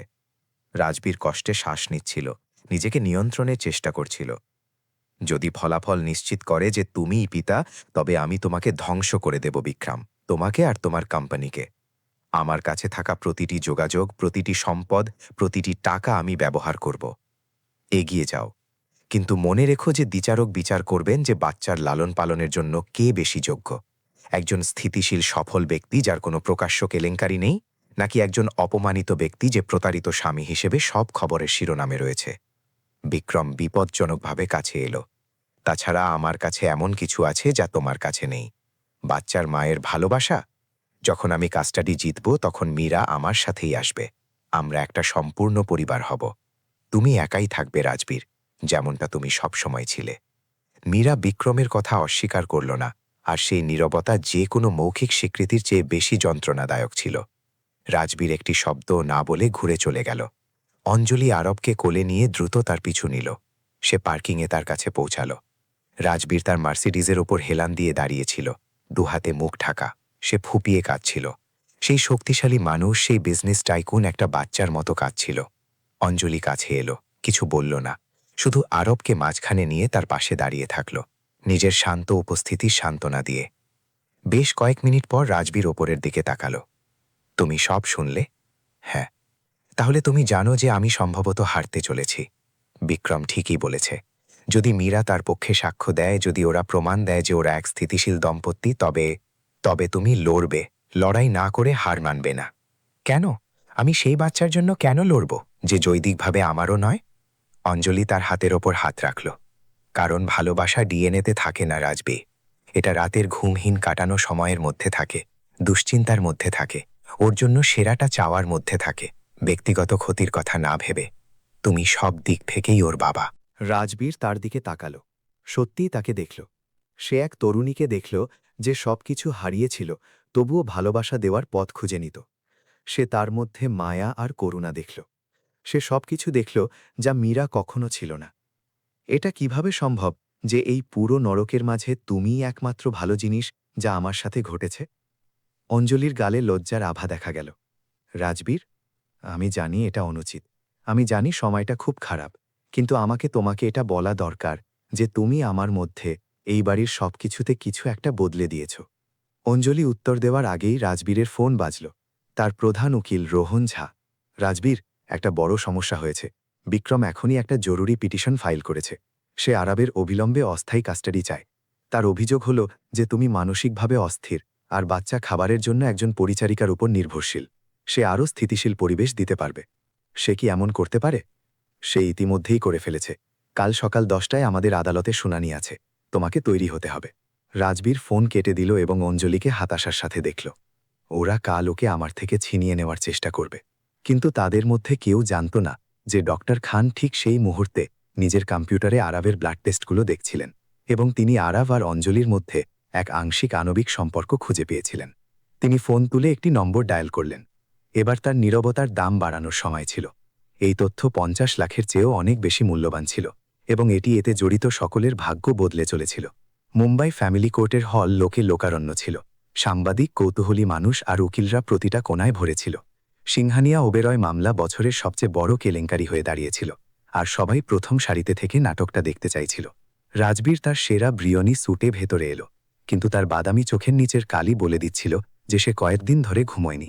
তার আইনি দল তাকে ঘিরেছিল, রোহন ঝা এবং অন্য দুজন উকিল, যারা পারিবারিক আইনে বিশেষজ্ঞ। বিক্রম কয়েক মিনিট পর এলো, সেই বিরক্তি ধরানো আত্মবিশ্বাসের হাসির সাথে। তার সাথে অ্যামিয়স আর মীরা ছিল। মীরা চ্যানেলের ক্রিম রঙের স্যুট পরেছিল, চুল নিখুঁতভাবে সাজানো, নিখুঁত মেকআপ। তাকে নিজের ছেলের কাস্টাডির জন্য লড়াই করা মায়ের চেয়ে ফ্যাশন শোর কোনো মডেলের মতো বেশি মনে হচ্ছিল। অঞ্জলি দর্শকদের বেঞ্চে বসেছিল, আরফ তার কোলে ঘুমোচ্ছিল, দিয়া প্রাসাদে একজন অস্থায়ী আয়ার সাথে ছিল। রাজবীর জেদ করেছিল যেন অঞ্জলি বাচ্চাকে নিয়ে আসে। বিচারককে এটা দেখা দরকার যে আরফ সুস্থ আছে, ভালো যত্নে আছে, আর তুমিই তার কারণ। বিচারক প্রিয়া দেশাই হলে ঢুকলেন। তিনি 50-এর কোঠার এক মহিলা, গম্ভীর মুখ এবং কঠোর কিন্তু ন্যায়পরায়ণ হিসেবে তার খ্যাতি ছিল।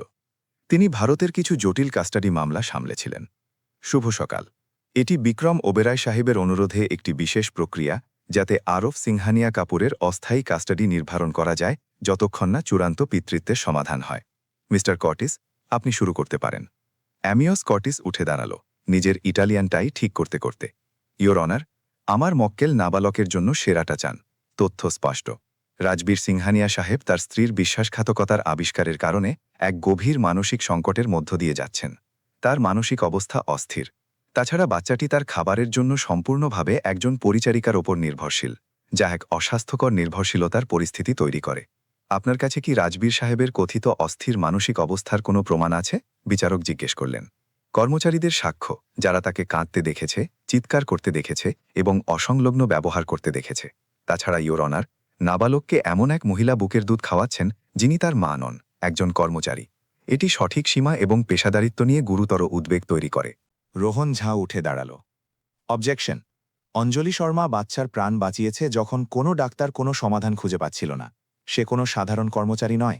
সেই কারণেই ওই বাচ্চা আজ বেঁচে আছে। বুঝলাম, বিচারক দেশাই বললেন।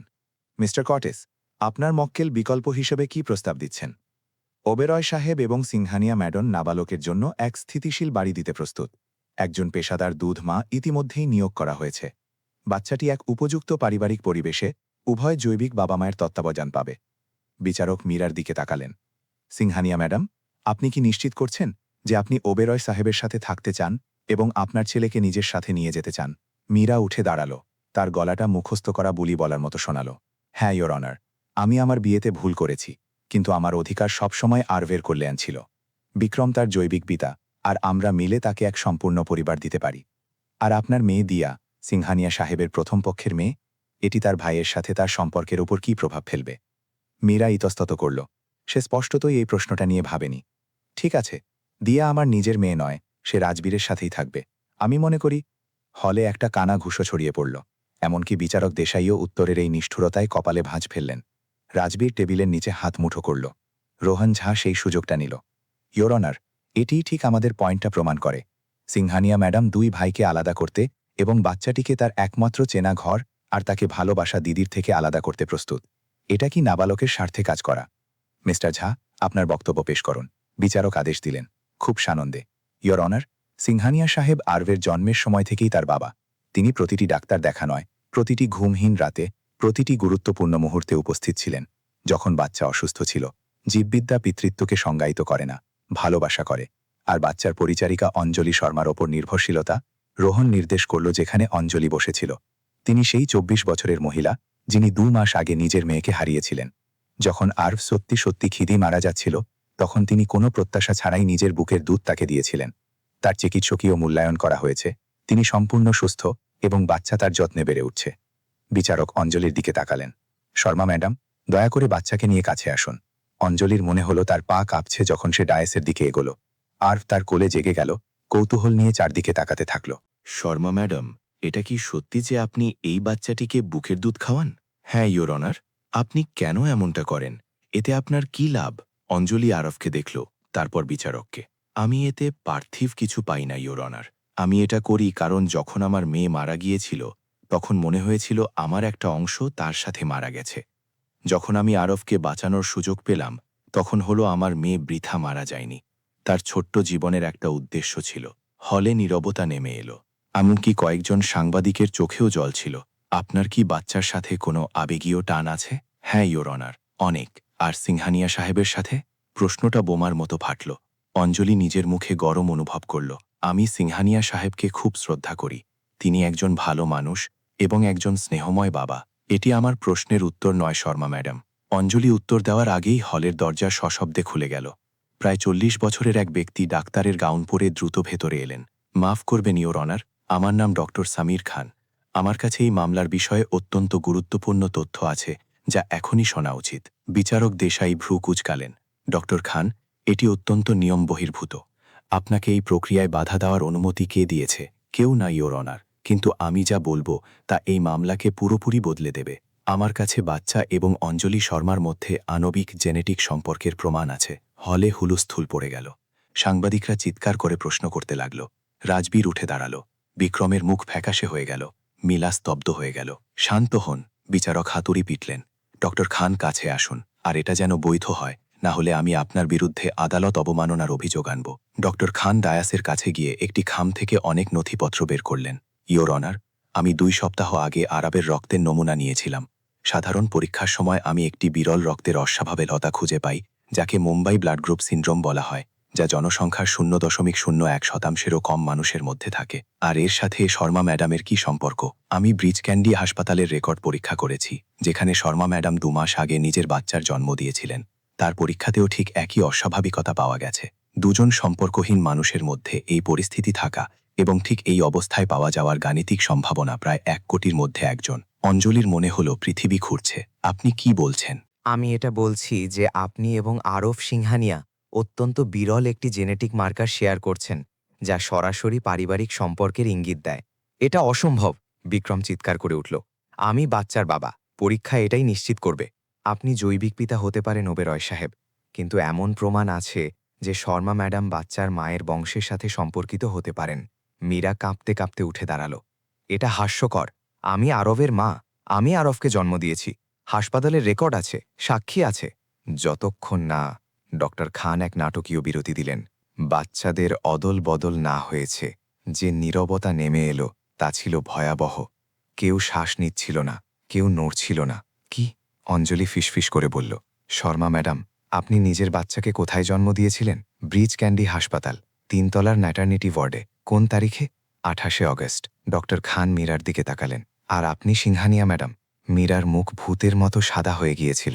28শে অগস্ট, ব্রিজ ক্যান্ডি হাসপাতাল, 3 তলা। ডক্টর খান তথ্যটা সবাইকে হজম করতে দিলেন। সেদিন রাতে এক বিশৃঙ্খল নাইট ডিউটি ছিল। একজন নতুন নার্স, 2 বাচ্চা মাত্র কয়েক মিনিটের ব্যবধানে জন্মেছিল। আর এখন 2 বাচ্চা, যাদের মধ্যে অবর্ণনীয় সম্পর্ক আছে। রাজবীর ধীরে ধীরে অঞ্জলির কাছে এলো। আপনি কি বলছেন যে? আমি বলছি যে সম্ভবত কোনো ভুল হয়েছিল।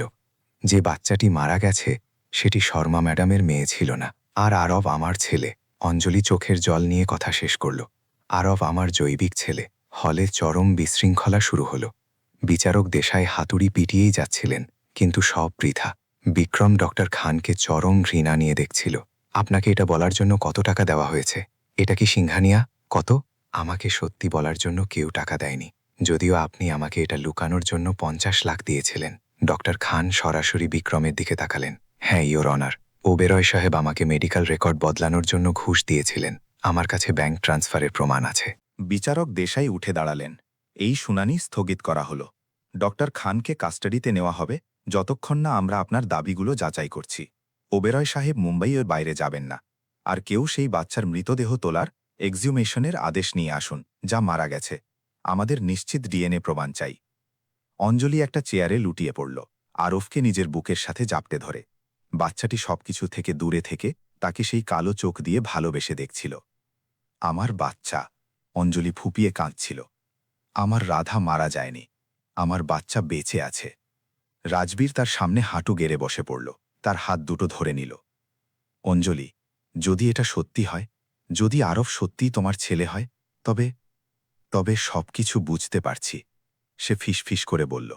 সেই জন্যেই ও আমাকে গ্রহণ করেছিল, সেই জন্যেই ও অন্য সবকিছু প্রত্যাখ্যান করেছিল। এটা শুধু দুধ ছিল না, এটা টান ছিল। মা আর ছেলে সবসময় একে অপরকে চেনে। মীরা দূর থেকে এক অনির্দিষ্ট অভিব্যক্তি নিয়ে দৃষ্টিটি দেখছিল। বিক্রম রেগে হল থেকে বেরিয়ে গিয়েছিল, তার উকিলরা তার পেছনে ছুটল।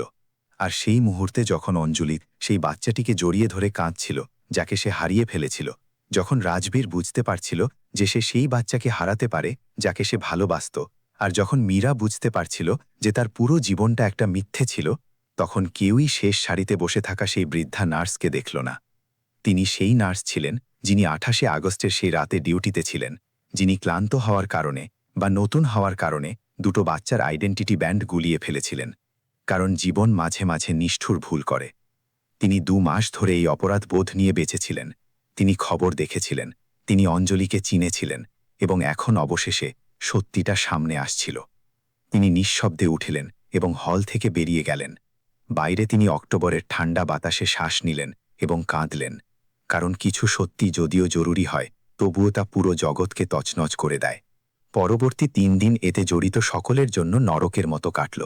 মিডিয়া পুরোপুরি পাগল হয়ে গিয়েছিল। বাচ্চাদের অদলবদল বিশ্বজুড়ে ট্রেন্ড করছিল। টেলিভিশন অনুষ্ঠানে ঘণ্টার পর ঘণ্টা এই মামলা নিয়ে বিতর্ক চলল। আইনি বিশেষজ্ঞ, শিশু মনোবিজ্ঞানী আর পারিবারিক অধিকার কর্মীরা বিরামহীনভাবে তাদের মতামত দিচ্ছিলেন। অঞ্জলি নিজেকে সিংহানিয়া প্রাসাদে বন্দী করে নিল। সাংবাদিকদের সাথে কথা বলতে অস্বীকার করল। রাজবীর অতিরিক্ত নিরাপত্তারক্ষী নিয়োগ করেছিল, কারণ ৩টি টেলিভিশন টিম অনুমতি ছাড়াই সম্পত্তিতে ঢোকার চেষ্টা করেছিল। মারা যাওয়া বাচ্চাটির দেহ মঙ্গলবার সকালে কবর থেকে তোলা হলো। অঞ্জলি সেখানে থাকতে পারল না। কফিন খোলা হওয়া দেখা আর শারীরিকভাবে এই সম্ভাবনার মুখোমুখি হওয়া যে সে তার মেয়ে নয়, তা তার জন্য খুব বেশি কষ্টের ছিল। রাজবীর সারাদিন তার সাথে থাকল। বাগানে বসে আরফকে তার ছোট গাড়িতে ঘুমোতে দেখছিল, বেশি কথা না বলে, কেবল সেই অনিশ্চয়তার পরিবেশে একে অপরের পাশে থেকে। কি হবে যদি এটা সত্যি হয়? অঞ্জলি অবশেষে জিজ্ঞেস করল। যদি আরফ জৈবিকভাবে আমার হয়, তবে এর মানে হলো বিক্রমের ওর ওপর অধিকার আছে। রাজবীরও ঠিক এটাই ভাবছিল। আমি জানি না, আইনিভাবে এটা খুব জটিল। তুমি জৈবিক মা হবে, বিক্রম জৈবিক পিতা, আমি এখন পর্যন্ত আইনি পিতা। আর মীরা আরেকটা বাচ্চার জন্ম দিয়েছিল, যে মারা গেছে। বেচারি মহিলা, অঞ্জলি ফিসফিস করে বলল। সে আমার সাথে যা কিছু করেছে তারপরেও আমি এখন তার কষ্টের কথা কল্পনা করতে পারছি না।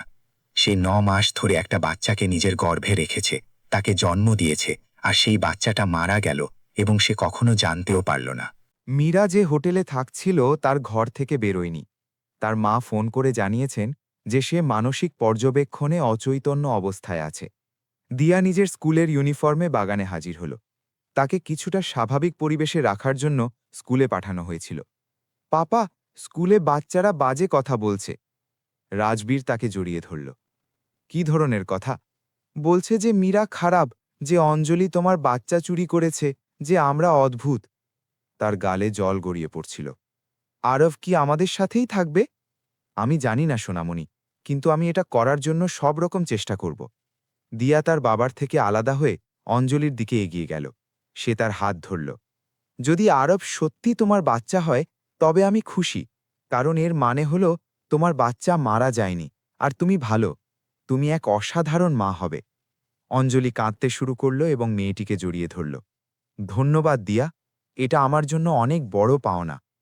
বৃহস্পতিবার সকালে সবাইকে আবার আদালতে ডাকা হলো। ডিএনএ ফলাফল তৈরি ছিল। হল আগেরবারের চেয়েও বেশি ভিড়ে ঠাসা। বিচারক দেসাই এক গম্ভীর অভিব্যক্তি নিয়ে ভেতরে এলেন, হাতে একটি বন্ধ খাম। এই মামলা জাতীয় এবং আন্তর্জাতিক স্তরে সবার নজর কেড়েছে। আমি এটা পরিষ্কার করে দিতে চাই যে এই আদালত কেবল তথ্য প্রমাণ এবং নাবালকের স্বার্থের ওপর ভিত্তি করে সিদ্ধান্ত নেবে। আমি শিরোনাম বা জনমতের পরোয়া করি না। তিনি খামটা খুললেন। কয়েক সেকেন্ড নিঃশব্দে পড়লেন, যা অনন্তকাল মনে হল। ডিএনএ ফলাফল চূড়ান্ত। ২৮শে অগাস্ট যে শিশুকন্যাটির মৃত্যু হয়েছিল, সে অঞ্জলি শর্মার জৈবিক মেয়ে ছিল না। সে মীরা কাপুর সিংঘানিয়া এবং বিক্রম ওবেরয়ের জৈবিক মেয়ে ছিল। মীরা যন্ত্রণায় চিৎকার করে উঠল। তার মা তার পাশে বসেছিলেন, তাকে জড়িয়ে ধরলেন, আর সে ফুঁপিয়ে কাঁদতে থাকল। আরব সিংঘানিয়া কাপুর নামে পরিচিত বাচ্চাটি অঞ্জলি শর্মার জৈবিক পুত্র এবং রাহুল মেহতা নামক এক ব্যক্তির, সেই পিতা যে শর্মা ম্যাডামকে গর্ভাবস্থার সময় ছেড়ে দিয়েছিল। পুরো ঘরে নিস্তব্ধতা ছেয়ে গিয়েছিল। অঞ্জলির মনে হল সে শ্বাস নিতে পারছে না। দাঁড়ান, বিক্রম দাঁড়িয়ে পড়ল। আপনি কি বলছেন যে বাচ্চাটি আমার নয়? ঠিক তাই, ওবেরয় সাহেব, আপনি সেই শিশুকন্যাটির পিতা যার মৃত্যু হয়েছে, সেই বাচ্চার নয় যে জীবিত আছে। বিক্রম নিজের চেয়ারে বসে পড়ল। সে ফ্যাকাশে হয়ে গিয়েছিল। তার পুরো পরিকল্পনা, তার পুরো রণনীতি কয়েক সেকেন্ডের মধ্যে ধূলিসাৎ হয়ে গেল। অদলবদলের জন্য দায়ী নার্স রিনা ডিসুজা নিজের পুরো বয়ান পেশ করেছে এবং নিজের ভুল স্বীকার করেছে। সেই রাতে প্রায় একই সাথে 2টো জন্ম হয়েছিল, 2টো ছেলে। বিশৃঙ্খলা আর নিজের অনভিজ্ঞতার কারণে সে আইডেন্টিটি ব্যান্ড ভুল লাগিয়ে দিয়েছিল। বিচারক অঞ্জলির দিকে তাকালেন। শর্মা ম্যাডাম, আইনিভাবে আপনি আরবের জৈবিক মা, যদিও রাজবীর সিংঘানিয়া এই 2 মাস ধরে আইনি পিতা ছিলেন, আর জৈবিক পিতা রাহুল মেহতা সাহেব স্পষ্টতই নিজের পিতৃত্বের অধিকার প্রয়োগ করতে আগ্রহী নন। আমি জানিও না সে কোথায় আছে, অঞ্জলি কাঁপানো গলায় বলল। যখন আমি ওকে বললাম যে আমি গর্ভবতী, ও চলে গেল। ও আমার সাথে যোগাযোগ করার চেষ্টা করেনি। সেই ক্ষেত্রে আমাদের কাছে এক অনন্য পরিস্থিতি রয়েছে। একজন জৈবিক মা যে ভেবেছিল তার ছেলে মারা গেছে, একজন আইনি পিতা যে এই বাচ্চাকে নিজের মনে করে ভালোবেসেছে, আর কোনো জৈবিক পিতা উপস্থিত নেই। রোহন ঝা দাঁড়িয়ে পড়ল। ইয়োর অনার, আমার মক্কেল নাবালকের আইনি কাস্টাডি বজায় রাখার অনুরোধ জানাচ্ছেন। রাজবীরই একমাত্র পিতা যাকে আরব চেনে। অবজেকশন। অঞ্জলির প্রতিনিধিত্ব করা উকিল আকাশগুপ্ত বলল, যাকে রাজবীরই তার জন্য নিয়োগ করেছিল। আমার মক্কেল জৈবিক মা, তার নিজের ছেলের উপর প্রাথমিক অধিকার রয়েছে। বিচারক দেশাই নিজের চশমা খুললেন। এটি আমার ৩০ বছরের কেরিয়ারে সবচেয়ে জটিল মামলাগুলোর একটি। শর্মা ম্যাডাম, সিংঘানিয়া সাহেব, দয়া করে কাছে আসুন। দুজনেই উঠে দাঁড়াল এবং ডায়াসের দিকে এগোল। আরব পাশের ওয়েটিং রুমে একজন আয়ার সাথে ছিল। শর্মা ম্যাডাম, আপনি কি করতে চান? রাজবীরের দিকে তাকালো অঞ্জলি। সে তার বাদামি চোখে ভয় দেখল, সেই বাচ্চাকে হারানোর ভয় যাকে সে জীবনের প্রথম মুহূর্ত থেকে পালন করেছে। তারপর সে নিজের ক্ষতির কথা ভাবল, সেই ২ মাসের কথা যা সে রাধা মারা গেছে বিশ্বাস করে কাটিয়েছিল। আমি আমার ছেলে চাই, অবশ্যই আমি ওকে চাই, কিন্তু তার গলা ভেঙে গেল। কিন্তু সিংহানিয়া সাহেব ওকে ভালোবাসেন, তিনি ওর যত্ন নিয়েছেন, আর আমার কাছে সেই সম্পদ নেই যা ওনার কাছে আছে। আমি একটা ছোট অ্যাপার্টমেন্টে থাকি, মানুষের বাড়ি পরিষ্কার করার কাজ করি। আমি ওকে সেই জীবন দিতে পারবো না যা রাজবীর দিতে পারেন। টাকায় সবকিছু নয় একটা বাচ্চার লালন পালনে, শর্মা ম্যাডাম। আমি জানি, কিন্তু রাজবীর একজন ভালো মানুষ, একজন স্নেহময় বাবা, আর আরবের একজন বোন আছে যে ওকে খুব ভালোবাসে। আমি ওদের কিভাবে আলাদা করব? রাজবীর সহজাতভাবে অঞ্জলির হাত ধরল। আরও একটি বিকল্প আছে, ইয়োর অনার। কি? Joint custody? অঞ্জলি প্রাসাদে আসতে পারে, পরিচারিকা হিসাবে নয়, বরং আরবের মা হিসাবে। সে এবং আমি মিলে বাচ্চাটাকে মানুষ করব। ওর বাবা মা দুজনই থাকবে, ওর বোনের স্থিরতা থাকবে। সিংঘানিয়ার সাহেব, আপনি এখনও আইনিভাবে মীরা কাপুর সিংঘানিয়ার সাথে বিবাহিত। আমি এই সপ্তাহেই প্রতারণা আর বিশ্বাসঘাতকতার ভিত্তিতে ডিভোর্সের জন্য আবেদন করব। বিচারক মীরার দিকে তাকালেন। সিংঘানিয়া ম্যাডাম। মীরা ধীরে ধীরে দাঁড়িয়ে পড়ল। তার চোখ দুটো শূন্য ছিল, যেন তার ভেতরে স্থায়ীভাবে কিছু ভেঙে গিয়েছে। আমি লড়ব না। আমার বাচ্চা মারা গেছে। যে বাচ্চাকে আমি নিজের ভাবতাম সে আমার নয়। আমার আর লড়ার মতো কিছু অবশিষ্ট নেই। বিক্রম তার কাছে আসার চেষ্টা করল, কিন্তু মীরা তাকে প্রত্যাখ্যান করল। আমাকে ছোবে না। তুমি জানতে যে কোনো ভুল হতে পারে। যখন ডাক্তাররা রক্তের অস্বাভাবিকতা দেখেছিল, তারা তোমাকে জানিয়েছিল। কিন্তু তোমার এটা বেশি সুবিধাজনক মনে হয়েছিল যে আরব রাজবীরের ছেলে, যাতে বেশি কেলেঙ্কারি হয়, ওর কোম্পানির বেশি ক্ষতি হয়। বিক্রম, আমার বাচ্চা তোমার কারণে মারা গেছে। যদি আমি এই সম্পর্ক লুকোনোর চাপে না থাকতাম, যদি আমি ভালো যত্ন পেতাম, তবে হয়তো আমার ছেলে বেঁচে থাকত। মীরা বিচারকের দিকে ফিরল। আরবের জন্য যা ভালো হয় তাতেই মঞ্জুরি দিন। আমি দিল্লি চলে যাচ্ছি। আমি আপনাদের কারো ব্যাপারে আর কিছু জানতে চাই না। সে তার মায়ের সাথে হল থেকে বেরিয়ে গেল। বিক্রম তাকে চলে যেতে দেখল এবং প্রথমবারের মতো তাকে অসহায় মনে হল। সে সব কিছু হারিয়েছিল। তার ছেলে মারা গেছে, যে মহিলাকে সে ভালোবাসত সে তাকে ঘৃণা করে, আর ডক্টর খানকে ঘুষ দেওয়ার কারণে তার সম্মান ধুলোয় মিশেছে। বিচারক দেশাই কয়েক মিনিট চিন্তা করলেন। এটি আমার অস্থায়ী সিদ্ধান্ত, যা ৬ মাস পর পুনর্বিচারণা করা হবে। অঞ্জলি শর্মা নাবালকের ওপর নিজের সব পিতৃত্বের অধিকার ফিরে পাচ্ছেন। রাজবীর সিংহানিয়া আগামী ৬ মাসের জন্য জয়েন্ট লিগ্যাল কাস্টাডি বজায় রাখবেন, যতক্ষণ না একটি উপযুক্ত পারিবারিক পরিবেশ তৈরি হয়। শর্মা ম্যাডাম, আপনি কি যৌথ লালন পালনের সুবিধার জন্য সিংহানিয়া সাহেবের বাসভবনে যেতে রাজি আছেন? অঞ্জলির রাজবীরের দিকে তাকাল। রাজবীর তার হাত শক্ত করে চেপে ধরলে সে মাথা নাড়ল। হ্যাঁ ইয়র অনার, আমি রাজি। হাতুড়ি পড়ল এবং আওয়াজের সাথে সাথে সব কিছু বদলে গেল। অঞ্জলি তার ছেলেকে ফিরে পেয়েছিল। রাজবীর সেই বাচ্চাকে নিজের কাছে রাখতে পারল যাকে সে ভালোবাসত, আর কোনোভাবে তাদের এক পরিবার হয়ে ওঠার পথ খুঁজে নিতে হবে। আদালত থেকে বেরোতেই সাংবাদিকরা তাদের ঘিরে ধরল। চারদিক থেকে প্রশ্নের বন্যা বয়ে যাচ্ছিল। শর্মা ম্যাডাম, নিজের ছেলেকে ফিরে পেয়ে আপনার কেমন লাগছে? সিংহানিয়া সাহেব, আপনি কি মীরাকে ডিভোর্স দিতে চলেছেন? এটা কি সত্যিই যে আপনারা একসাথে থাকছেন?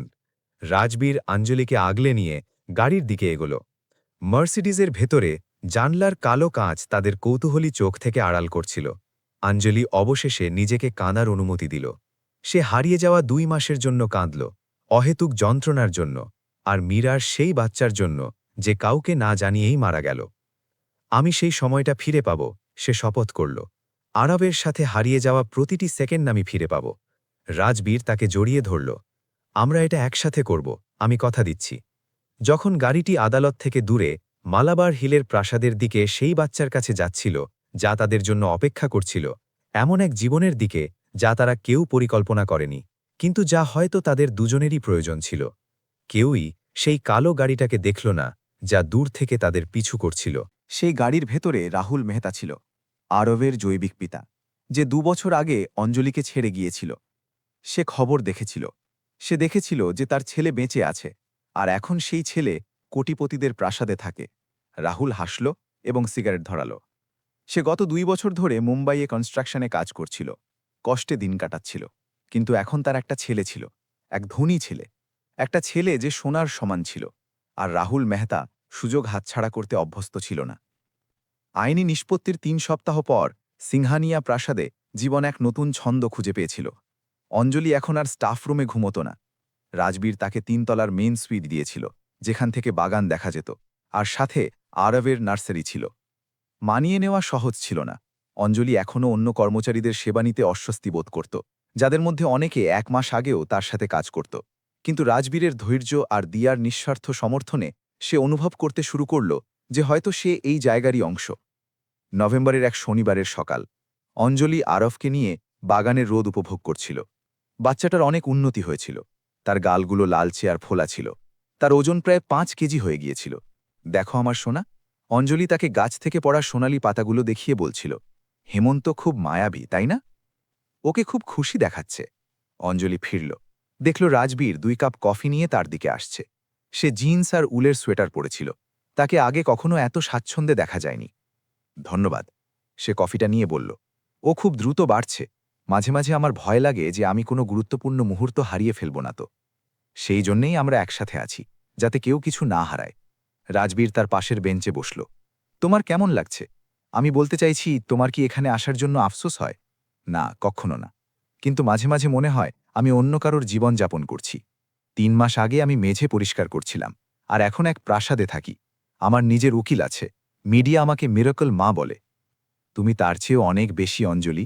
তুমি সাহসী, দয়ালু আর অবিশ্বাস্যভাবে শক্তিশালী। তাদের চোখাচোখি হল। তাদের মাঝে বাতাসে এমন কিছু একটা ছিল যা কয়েক সপ্তাহ ধরে বাড়ছিল, কিন্তু কেউ নাম দেওয়ার সাহস করছিল না। রাজবীর, অঞ্জলি শুরু করল, কিন্তু দিয়া তাকে থামিয়ে দিল, যে বাড়ি থেকে দৌড়ে বাইরে আসছিল।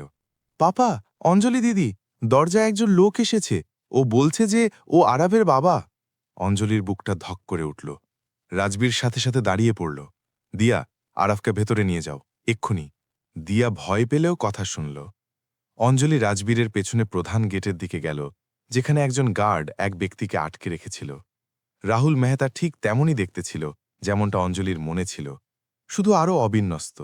তার লম্বা চুল, কয়েকদিনের দাড়ি আর কোঁচকানো জামা কাপড়, কিন্তু সেই চোখের মণিগুলো একই ছিল যা 2 বছর আগে তাকে মুগ্ধ করেছিল। অঞ্জলি, রাহুল সেই হাসির সাথে বলল যে একসময় তার ভালো লাগত। তোমাকে খুব সুন্দর লাগছে। কোটিপতির জীবন তোমাকে খুব মানিয়েছে। তুমি এখানে কি করছো রাহুল? অঞ্জলির গলার রাগে কাঁপছিল। আমি আমার ছেলের সাথে দেখা করতে এসেছি। আমার অধিকার আছে। আমি খবর দেখেছি। পুরো মুম্বাই জানে যে আমি কোটিপতি বাচ্চার জৈবিক বাবা।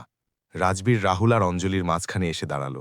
সেই বাচ্চাটাকেই তো তুমি ছেড়ে গিয়েছিলে যখন সে মায়ের গর্ভে ছিল। তোমার এখানে কোনো অধিকার নেই। ও, কিন্তু আমার আছে। আমি একজন উকিলের সাথে কথা বলেছি। আমি জয়েন্ট কাস্টাডি আর খোরপোশ দাবি করতে পারি। রাহুল শয়তানি হাসি হাসল। নাকি আমরা একটা ভদ্র চুক্তিতে আসতে পারি? কত চাও রাজবীর? সরাসরি জিজ্ঞেস করল। 5 কোটি আর সব পিতৃত্বের অধিকার চিরতরে ত্যাগ করার নথিতে স্বাক্ষর। এটা একটা ভালো চুক্তি, কারণ আমি আদালতে গেলে আরও অনেক কিছু চাইতে পারতাম। তুমি জঘন্য, অঞ্জলি ঘৃণা ভরে বলল। তুমি নিজের ছেলেকে ব্ল্যাকমেইল করার জন্য ব্যবহার করছো। ও আমার ছেলে নয় অঞ্জলি, ও একটা মাধ্যম। আমি 2 বছর আগেও বাবা হতে চাইনি, আর এখনও চাই না। কিন্তু যদি ভাগ্য আমার জীবন বদলে দেওয়ার সুযোগ দেয়, তবে সেটা না নেওয়াটা বোকামি হবে। রাজবীর নিজের ফোন বের করল। কার্লোস, মেইন গেটে এসো। আমাদের এখানে একজন অনধিকার প্রবেশকারী আছে। আমি অনধিকার প্রবেশকারী নই, রাহুল প্রতিবাদ করল। আমি জৈবিক বাবা। অমন্ত্রণ ছাড়া ব্যক্তিগত সম্পত্তিতে ঢোকা মানেই অনুপ্রবেশ। দুজন গার্ড এসে হাজির হল।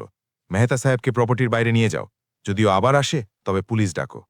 যখন তাকে বাইরে নিয়ে যাওয়া হচ্ছিল, রাহুল অঞ্জলির দিকে চিৎকার করে বলল, ভালো করে ভেবে নাও, হয় তুমি আমাকে টাকা দাও, নয়তো আমি তোমাকে আদালতে দেখে নেব। আর বিশ্বাস করো, বিচারকরা জৈবিক বাবা মায়ের অধিকারকেই গুরুত্ব দেন। রাহুল চলে যাওয়ার পর অঞ্জলি কাঁপতে কাঁপতে রাজবীরকে জড়িয়ে ধরল। রাজবীর অনুভব করল সে তার বুকে মুখ লুকিয়ে ফুপিয়ে কাঁদছে। ওকে আমার থেকে ছিনিয়ে নিতে পারবে না? এত কিছুর পর আমি আরবকে আমার হারাতে পারবো না। তুমি হারাবে না, আমি কথা দিচ্ছি। রাজবীর তাকে আরও শক্ত করে জড়িয়ে ধরল। আমি লোহানের সাথে কথা বলবো, আমরা রাহুলকে আটকানোর পথ খুঁজে বের করব। সেই রাতে বাচ্চাদের ঘুম পাড়ানোর পর রাজবীর আর অঞ্জলি রোহান ঝার সাথে অফিসে দেখা করল। পরিস্থিতি জটিল, উকিল স্বীকার করল রাহুলের জৈবিক অধিকার আছে। ও যদি ডিএনএ টেস্ট আর কাস্টাডির দাবি করে তবে আইনত ওকে দেখা করার অধিকার দিতেই হবে। আর যদি আমরা ওকে টাকা দিই, রাজবীর জিজ্ঞেস করল। ওটা টেকনিক্যালি ব্ল্যাকমেল হবে, যা অবৈধ। কিন্তু রোহান থামল।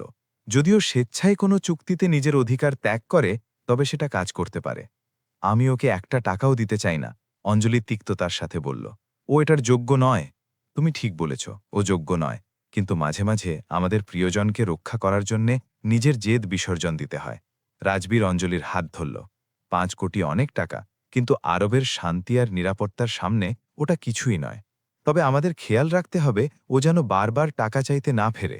রোহান বলল, সেজন্যেই চুক্তি খুব শক্ত হতে হবে। সব অধিকারের চিরস্থায়ী ত্যাগ আর গোপনীয়তা বজায় রাখার শর্ত থাকবে। নথি তৈরি করো, কিন্তু আগে রাহুল মেহতার সবকিছু তদন্ত করো। ও কোথায় থাকে, কি কাজ করে, ওর কোনো অপরাধমূলক রেকর্ড আছে কিনা, সব। পরের কয়েকদিন ঘরে খুব উত্তেজনা ছিল। অঞ্জলি ঠিকমতো ঘুমতো না, বারবার দরজা পরীক্ষা করত। রাজবীর দেখল তার চোখের নিচে কালি পড়ে গিয়েছে। এক রাতে সে রাত 3টের সময় অঞ্জলিকে আরবের ঘরে দেখল। সে শুধু বাচ্চাটাকে ঘুমোতে দেখছিল।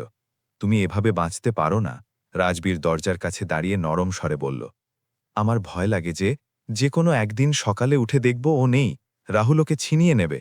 রাজবীর ঘরে ঢুকে তার পাশে এসে দাঁড়াল। সেই ঘুমন্ত বাচ্চাটার দিকে তাকিয়ে সে বলল, অঞ্জলি, আমাকে তোমাকে কিছু বলতে হবে। হয়তো এটা সঠিক সময় নয়, কিন্তু এখন না বললে আমি ফেটে যাব। গত 2 মাসে তোমাকে আরব আর দিয়ার সাথে দেখে আমি একটা জিনিস অনুভব করেছি। সে সরাসরি তার দিকে তাকালো। আমি তোমার প্রেমে পড়ে গিয়েছি। অঞ্জলির হৃৎস্পন্দন যেন থেমে গেল। আমি জানি এটা জটিল। আমি জানি আমি এখনো আইনিভাবে বিবাহিত, যদিও মীরা গত সপ্তাহে ডিভোর্সের কাগজে সই করেছে। আমি জানি তুমি আমার কর্মচারী হিসেবে শুরু করেছিলে, আর আমাদের মাঝে বয়স বা সামাজিক অবস্থানের অনেক পার্থক্য আছে।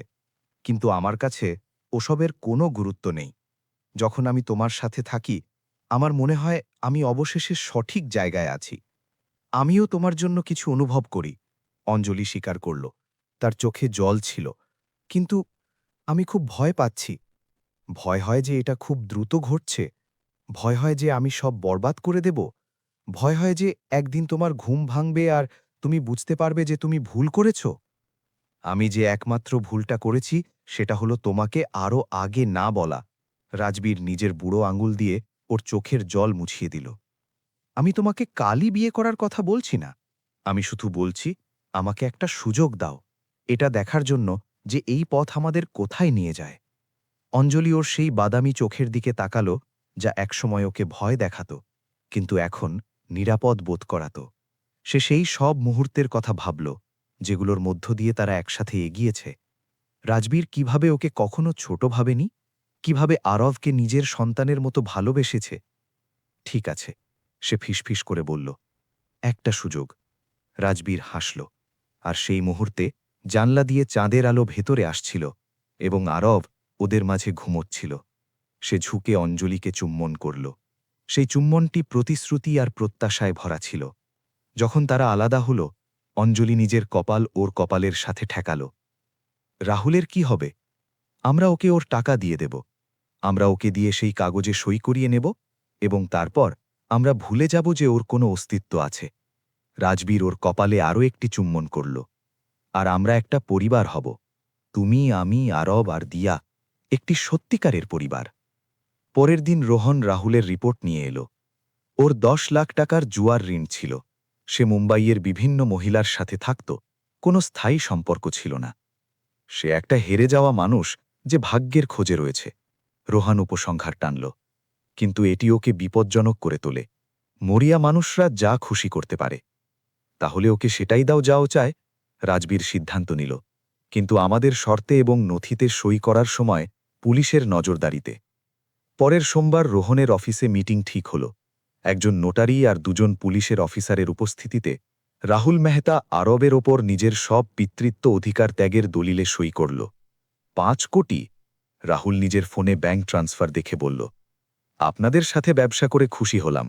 যদি তুমি আবার কখনো অঞ্জলি, আরব বা আমার পরিবারের কোনো সদস্যের কাছে আসো, তবে এই ট্রান্সফার স্বয়ংক্রিয়ভাবে বাতিল হয়ে যাবে এবং আমরা তোমার ওপর 3 গুণ টাকার মামলা করব। বুঝেছ? রাজবীরের গলা ঠান্ডা ইস্পাতের মতো শোনাল। পুরোপুরি বুঝেছি, চিন্তা করবেন না, আপনারা আমাকে আর কখনো দেখতে পাবেন না। রাহুল শেষবারের মতো অঞ্জলির দিকে তাকালো। আমি আশা করি তুমি সুখী হবে। সত্যি, তুমি সবসময় আমার জন্য খুব ভালো ছিলে। আর এরই সাথে সে ওদের জীবন থেকে চিরতরে চলে গেল। অঞ্জলির মনে হল ওর কাঁধ থেকে এক বিশাল বোঝা নেমে গেল। রাজবীর ওকে ওখানেই অফিসে জড়িয়ে ধরল। হয়ে গেছে, সে ফিসফিস করে বলল। অবশেষে সব শেষ হল। কিন্তু যখন তারা জয়ের আনন্দ উদযাপন করছিল, তখন কেউই সেই খামটি দেখল না যা সেই সকালে প্রাসাদে এসেছিল। দিল্লি থেকে পাঠানো একটি চিঠি। সেটি মীরার পক্ষ থেকে ছিল এবং তাতে যা ছিল তার সবকিছু আরও একবার বদলে দেবে। মীরার চিঠি রাজবীরের ডেস্কে 2 দিন ধরে বন্ধ অবস্থায় পড়েছিল। যখনই সে ওটার পাশ দিয়ে যেত, তার মনে কৌতূহল আর ভয়ের এক মিশ্রণ তৈরি হতো। অবশেষে একদিন দুপুরে যখন অঞ্জলি বাচ্চাদের সাথে বাগানে ছিল, তখন সে সাহস করে ওটা খুলল। প্রিয় রাজবীর, আমি জানি যে আমি তোমার মনোযোগ কিংবা ক্ষমার যোগ্য নই, কিন্তু নিজের জীবনে এগিয়ে যাওয়ার আগে আমাকে এটা তোমাকে লিখতেই হবে। কয়েক মাস ধরে আমি থেরাপি নিচ্ছি। আমার সাইকিয়াট্রিস্ট বলছেন যে আমি গভীর অবসাদে ভুগছি এবং বছরের পর বছর আমি ওটার চিকিৎসা করাইনি। এটি আমার কাজের কোনো অজুহাত নয়, কিন্তু হয়তো ওগুলোকে ব্যাখ্যা করে। আমি তোমাকে কখনো ততটা ভালোবাসিনি যতটা ভালোবাসা তোমার প্রাপ্য ছিল। আমি ভুল কারণে তোমাকে বিয়ে করেছিলাম, নিরাপত্তা, সামাজিক মর্যাদা আর পরিবারের প্রত্যাশা থেকে বাঁচার জন্য। আর যখন আমি বিক্রমের থেকে গর্ভবতী হলাম, তখন আমি ঘাবড়ে গিয়েছিলাম, বাচ্চার জন্য নয়, বরং আমি যা কিছু তৈরি করেছি তা হারানোর ভয়ে।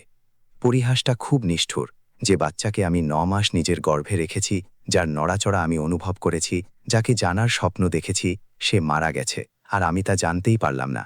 2 মাস ধরে আমার বিশ্বাস ছিল যে আমার ছেলে বেঁচে আছে, সে শুধু আমাকে মা হিসেবে গ্রহণ করছে না। এখন আমি বুঝতে পারছি যে বিধাতা আমাকে সবচেয়ে যন্ত্রণাদায়ক উপায়ে শাস্তি দিয়েছেন। আমি ক্ষমা চাওয়ার জন্য লিখছি না, আমি ওটার যোগ্য নই।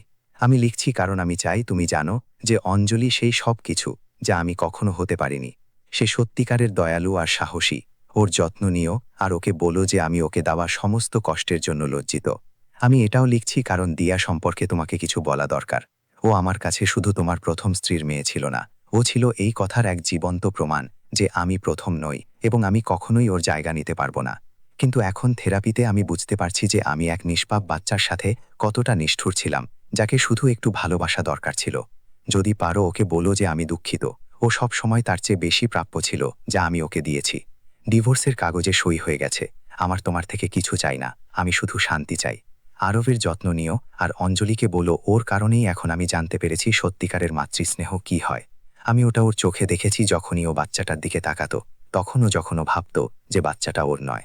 অনুশোচনা আর কৃতজ্ঞতার সাথে, মীরা। রাজবীর চোখে জল নিয়ে পড়া শেষ করল। এটি অদ্ভুত ছিল। সে কয়েক সপ্তাহ ধরে মীরাকে ঘৃণা করে আসছিল, কিন্তু এই চিঠি এক ভাঙা মহিলাকে দেখাচ্ছিল যে অবশেষে নিজের ভেতরে দানবদের মোকাবিলা করছে। সেই রাতে ডিনারের পর সে সবাইকে লিভিং রুমে জড়ো করল। অঞ্জলি, দিয়া আর আরাফ মেঝেতে খেলার ম্যাটের উপর ছিল। আমি মীরার একটা চিঠি পেয়েছি, সে ঘোষণা করল। দিয়া, ও চায় তুমি কিছু জানো। সে দিয়াকে চিঠির প্রাসঙ্গিক অংশটুকু পড়ে শোনাল। দিয়া চুপচাপ শুনল। সে কি সত্যি অনুতপ্ত? সে অবশেষে জিজ্ঞেস করল। রিসেপশনের সময় রাজবীর একটি বক্তৃতা দিল যা সবাইকে কাঁদিয়ে দিল।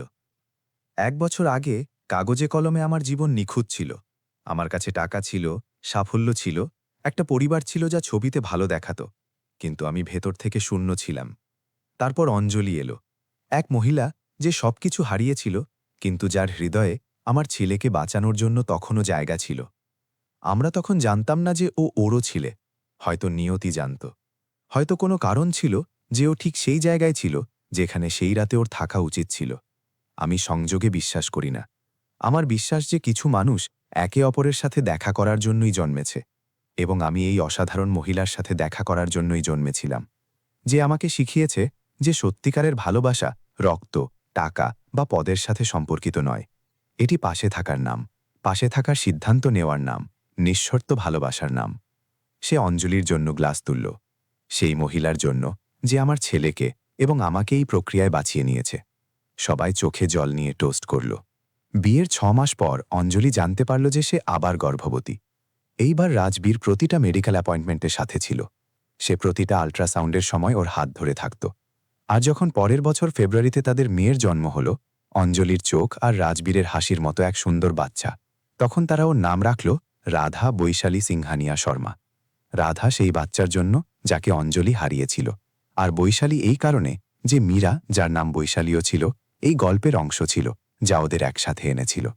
দিয়া নিজের নতুন ছোট বোনকে খুব ভালোবাসত, আর আরব এখন 1.5 বছরের। সে শিশুসুলভ কৌতূহল নিয়ে ওকে দেখত। আমরা এক বিশাল পরিবার, দিয়া একদিন দুপুরে বলল যখন সবাই বাগানে ছিল। অদ্ভুত কিন্তু বিশাল, সবচেয়ে সেরা পরিবার। অঞ্জলি নিজের কোলে রাধাকে আর পায়ের কাছে আরবকে খেলতে দেখে সম্মতি জানাল। রাজবীর ওকে পেছন থেকে জড়িয়ে ধরল, ওর মাথায় চুম্বন করল। তোমার মনে আছে সেই রাতের কথা, যখন তুমি আমার দরজায় কড়া নেড়েছিলে, সাহায্যের হাত বাড়িয়ে দিয়েছিলে? প্রতিটা দিন মনে পড়ে। সেই রাতেই সবকিছু বদলে গিয়েছিল। সেটি সেই রাত ছিল যখন এক কোটিপতি বাচ্চা কিছু খেতে চাইছিল না, আর এক পরিচারিকা ওকে নিজের বুকের দুধ দিয়ে বাঁচিয়েছিল। কিন্তু ও একা বাঁচেনি, আমরা সবাই বেঁচে গেছি। অঞ্জলি ওর দিকে ফিরল। তোমার কি মনে হয় মীরা ভালো আছে? আমি আশা করি হ্যাঁ। 1 মাস আগে আমি ওর একটা মেসেজ পেয়েছিলাম। দিল্লির এক স্থপতির সাথে ওর এনগেজমেন্ট হয়েছে। ওকে খুশি মনে হচ্ছে, বা অন্তত শান্তিতে আছে। আমি ওর জন্য খুশি। তোমার মনটা খুব বড়, অঞ্জলি। না, আমি শুধু বুঝি যে আমরা সবাই নিজেদের কাছে যা আছে তা দিয়েই সেরাটা করার চেষ্টা করছি। মীরা ওর বাচ্চা হারিয়েছে, আমি আমারটা ফিরে পেয়েছি। জীবন এমনই অদ্ভুত। সেই রাতে 3 বাচ্চাকে ঘুম পাড়ানোর পর রাজবীর আর অঞ্জলি নিজেদের ব্যালকনিতে বসে মুম্বাইয়ের ওপরে তারা দেখছিল। তুমি কি কখনো ভেবেছিলে তোমার জীবন এমন হবে? রাজবীর জিজ্ঞেস করল। কখনো না, আমার সবচেয়ে আজব স্বপ্নেও না। 2 বছর আগে আমি ঘর পরিষ্কার করছিলাম, গর্ভবতী আর একা। এখন আমি সেই মানুষকে বিয়ে করেছি যাকে আমি ভালোবাসি। আমার 3টে সুন্দর বাচ্চা আছে। আমি এক প্রাসাদে থাকি। এটি অবাস্তব মনে হয়। তুমি কি খুশি? অঞ্জলি এক মুহূর্ত ভাবল। সে সেই সব যন্ত্রণার কথা ভাবল যার মধ্য দিয়ে সে গিয়েছে, শোক, অপমান। কিন্তু সে আরবকে হাসতে দেখেছে, দিয়াকে অঞ্জলি মা বলতে শুনেছে, রাধাকে দোলনায় শান্তিতে ঘুমোতে দেখেছে। আর রাজবীর, ওর স্বামী, ওর সঙ্গী, ওর ভালোবাসার কথা ভাবল। আমি খুশির চেয়েও অনেক বেশি। আমি এখন পূর্ণ। রাজবীর ওকে চুম্বন করল, আর সেই চুম্বনে একসাথে কাটানো সকাল, ঐক্যবদ্ধ হয়ে চ্যালেঞ্জের মোকাবিলা করা, আর সেই ভালোবাসার প্রতিশ্রুতি ছিল যা বছরের পর বছর বাড়বে। কারণ অবশেষে গল্পটা কখনো সেই কোটিপতি বাচ্চার বিষয়ে ছিল না যে কিছু খেতে চাইত না। এটি ছিল সবচেয়ে অপ্রত্যাশিত জায়গায় পরিবার খুঁজে পাওয়ার বিষয়ে, সেই ভালোবাসার বিষয়ে যা জীববিদ্যাকে অতিক্রম করে, দ্বিতীয় সুযোগ আর একে অপরের সাথে জুড়ে থাকা নিয়তির বিষয়ে। এটি এমন এক মহিলার বিষয়ে যে সবকিছু হারিয়েছিল আর স্বপ্নের চেয়েও বেশি কিছু ফিরে পেয়েছিল, আর এমন এক মানুষের বিষয়ে যার কাছে সবকিছু ছিল কিন্তু আসলে কিছু ছিল না, যতক্ষণ না সে সত্যিকারের ভালোবাসা খুঁজে পেয়েছিল। সেই রাতে যখন মুম্বাই ঘুমোচ্ছিল আর মালাবার হিলের প্রাসাদের ওপর তারা চকচক করছিল, সিংহানিয়া শর্মা পরিবার শান্তিতে বিশ্রাম নিচ্ছিল, ক্ষত সেরে গিয়েছিল, আর অবশেষে বাড়িটি পূর্ণ হয়েছিল।